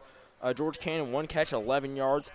Rushing, this kind of tears me apart because R.J. Long, 7 carries, 29 yards, and a fumble. Not the game I was hoping for. You don't have to fake the tears. It's not that serious, but hey, it's serious to me. It's still real to me. All right, it's my guy. That's our guy. Our guy. Did you get his name on your back this time? I do have R.J. Long written on my back in white paint. So, all right, Chambers, 15 carries, 61 yards. So another solid game there for Jamal. Been Mr. Consistent. Carter Rice, 1 carry for 2 yards. Clay did not get the ball once offensively. On the flip side, oh, wow. Oh, brother. Okay. I'm not even going to bother looking for first names because there's about 30 of them. Okay, Sheffer was 4 of 8 passing. He played the first half, was 4 of 8 passing, 43 yards, and a touchdown. Hutchinson fumbled a snap to start the game, but he was 2 of 3 passing for 26 yards. Okay, now we get to the touchdowns. Okay, Pendleton 2 catches, 17 yards, and a touchdown. Trueblood, he had a pick, 2 catches, 26 yards, and a touchdown. Garrison 1 catch for 8 yards. Wheels 1 catch for 18 yards. Should have had a scoop and score touchdown on a muffed kick, which was a terrible call. I feel for him. That would have helped their scoring average as well. Okay. Oh, I was thinking of Mason Harrison when we were talking about that. Mason Harrison Harrison still scored though, right? No, his he was the one that picked up R.J. That Long's was fumble. the guy. That was devastating. I wanted him to score. Garrison 6 carries, 111 yards, and a touchdown. Sweeney 2 carries, 9 yards, and a touchdown. This is how bad it is. I'm running out of air. I'm running out of wind in the sails with how many yards and carries and statistical measurements Brownstown Central has had tonight. Brandon 3 carries, 20 yards. Dean 2 for 26 and a touchdown. Pendleton 1 for 4. Stahl 2 for 29. Lanier 3 for 29 and a touchdown. Hampton 1 for 2. Toppy 1 for 8. Cody 1 for 10. Peters 1 for 1 and a touchdown. That's pretty efficient. 1 carry. Wow. One carry, 1 yard, 1 touchdown. That's how it's done. You remember that one game? We're not going to ramble on about this. You remember that one Bucks game where Mike Evans had 2 catches for 2 yards and 2 touchdowns? I thought you were going to talk about the one with the Steelers. I can't remember. I have no clue the name. He had about, I think it was 5 carries, 3 yards, 3 touchdowns. I could probably find it. Right. It's one of the most. Lincoln, stats. We don't have time. We're moving on. We did not waste time. The Touchdown Business Solutions player of the game. For Brownstown Central, I mean, flip a coin, I guess. I don't really know who's my player of the game. I would have to – well, never mind. I just looked at the stats. It's got to be Preston Garrison. Yeah, I'd take Preston Garrison. But to be fair, Lane Pendleton had the play of the Friday slate here in the state of Indiana, so I'll give him that. So it's either we go with the player that I overall think did better, or the cooler play that made us really happy to see. So I wonder. Okay, yeah. So Preston Garrison, Touchdown Business Solutions player of the game. New Albany, it's Nick Smith, newcomer. Nick Smith? Yeah, got to be, right? For the Bulldogs? Yeah, definitely. It's like if there was one thing that the Dogs got out of this, it was hope for a possible wide receiver one. I think they got it. No no diss good. to Malik Whitfield. This guy, Nick Smith, he looked pretty good here. So Grady looked confident going to him as well. yeah, he did. Stepped up, had a lot of movement with him. But with that being said, we're going to end our inaugural football stream here on YouTube. I'm sure this is the football broadcast. People are watching YouTube, not the Chiefs and the Chargers right now. But yeah, you've listened to another broadcast of Bulldog football right here on the Voice of the Bulldogs, 88.1 WNAS, New Albany.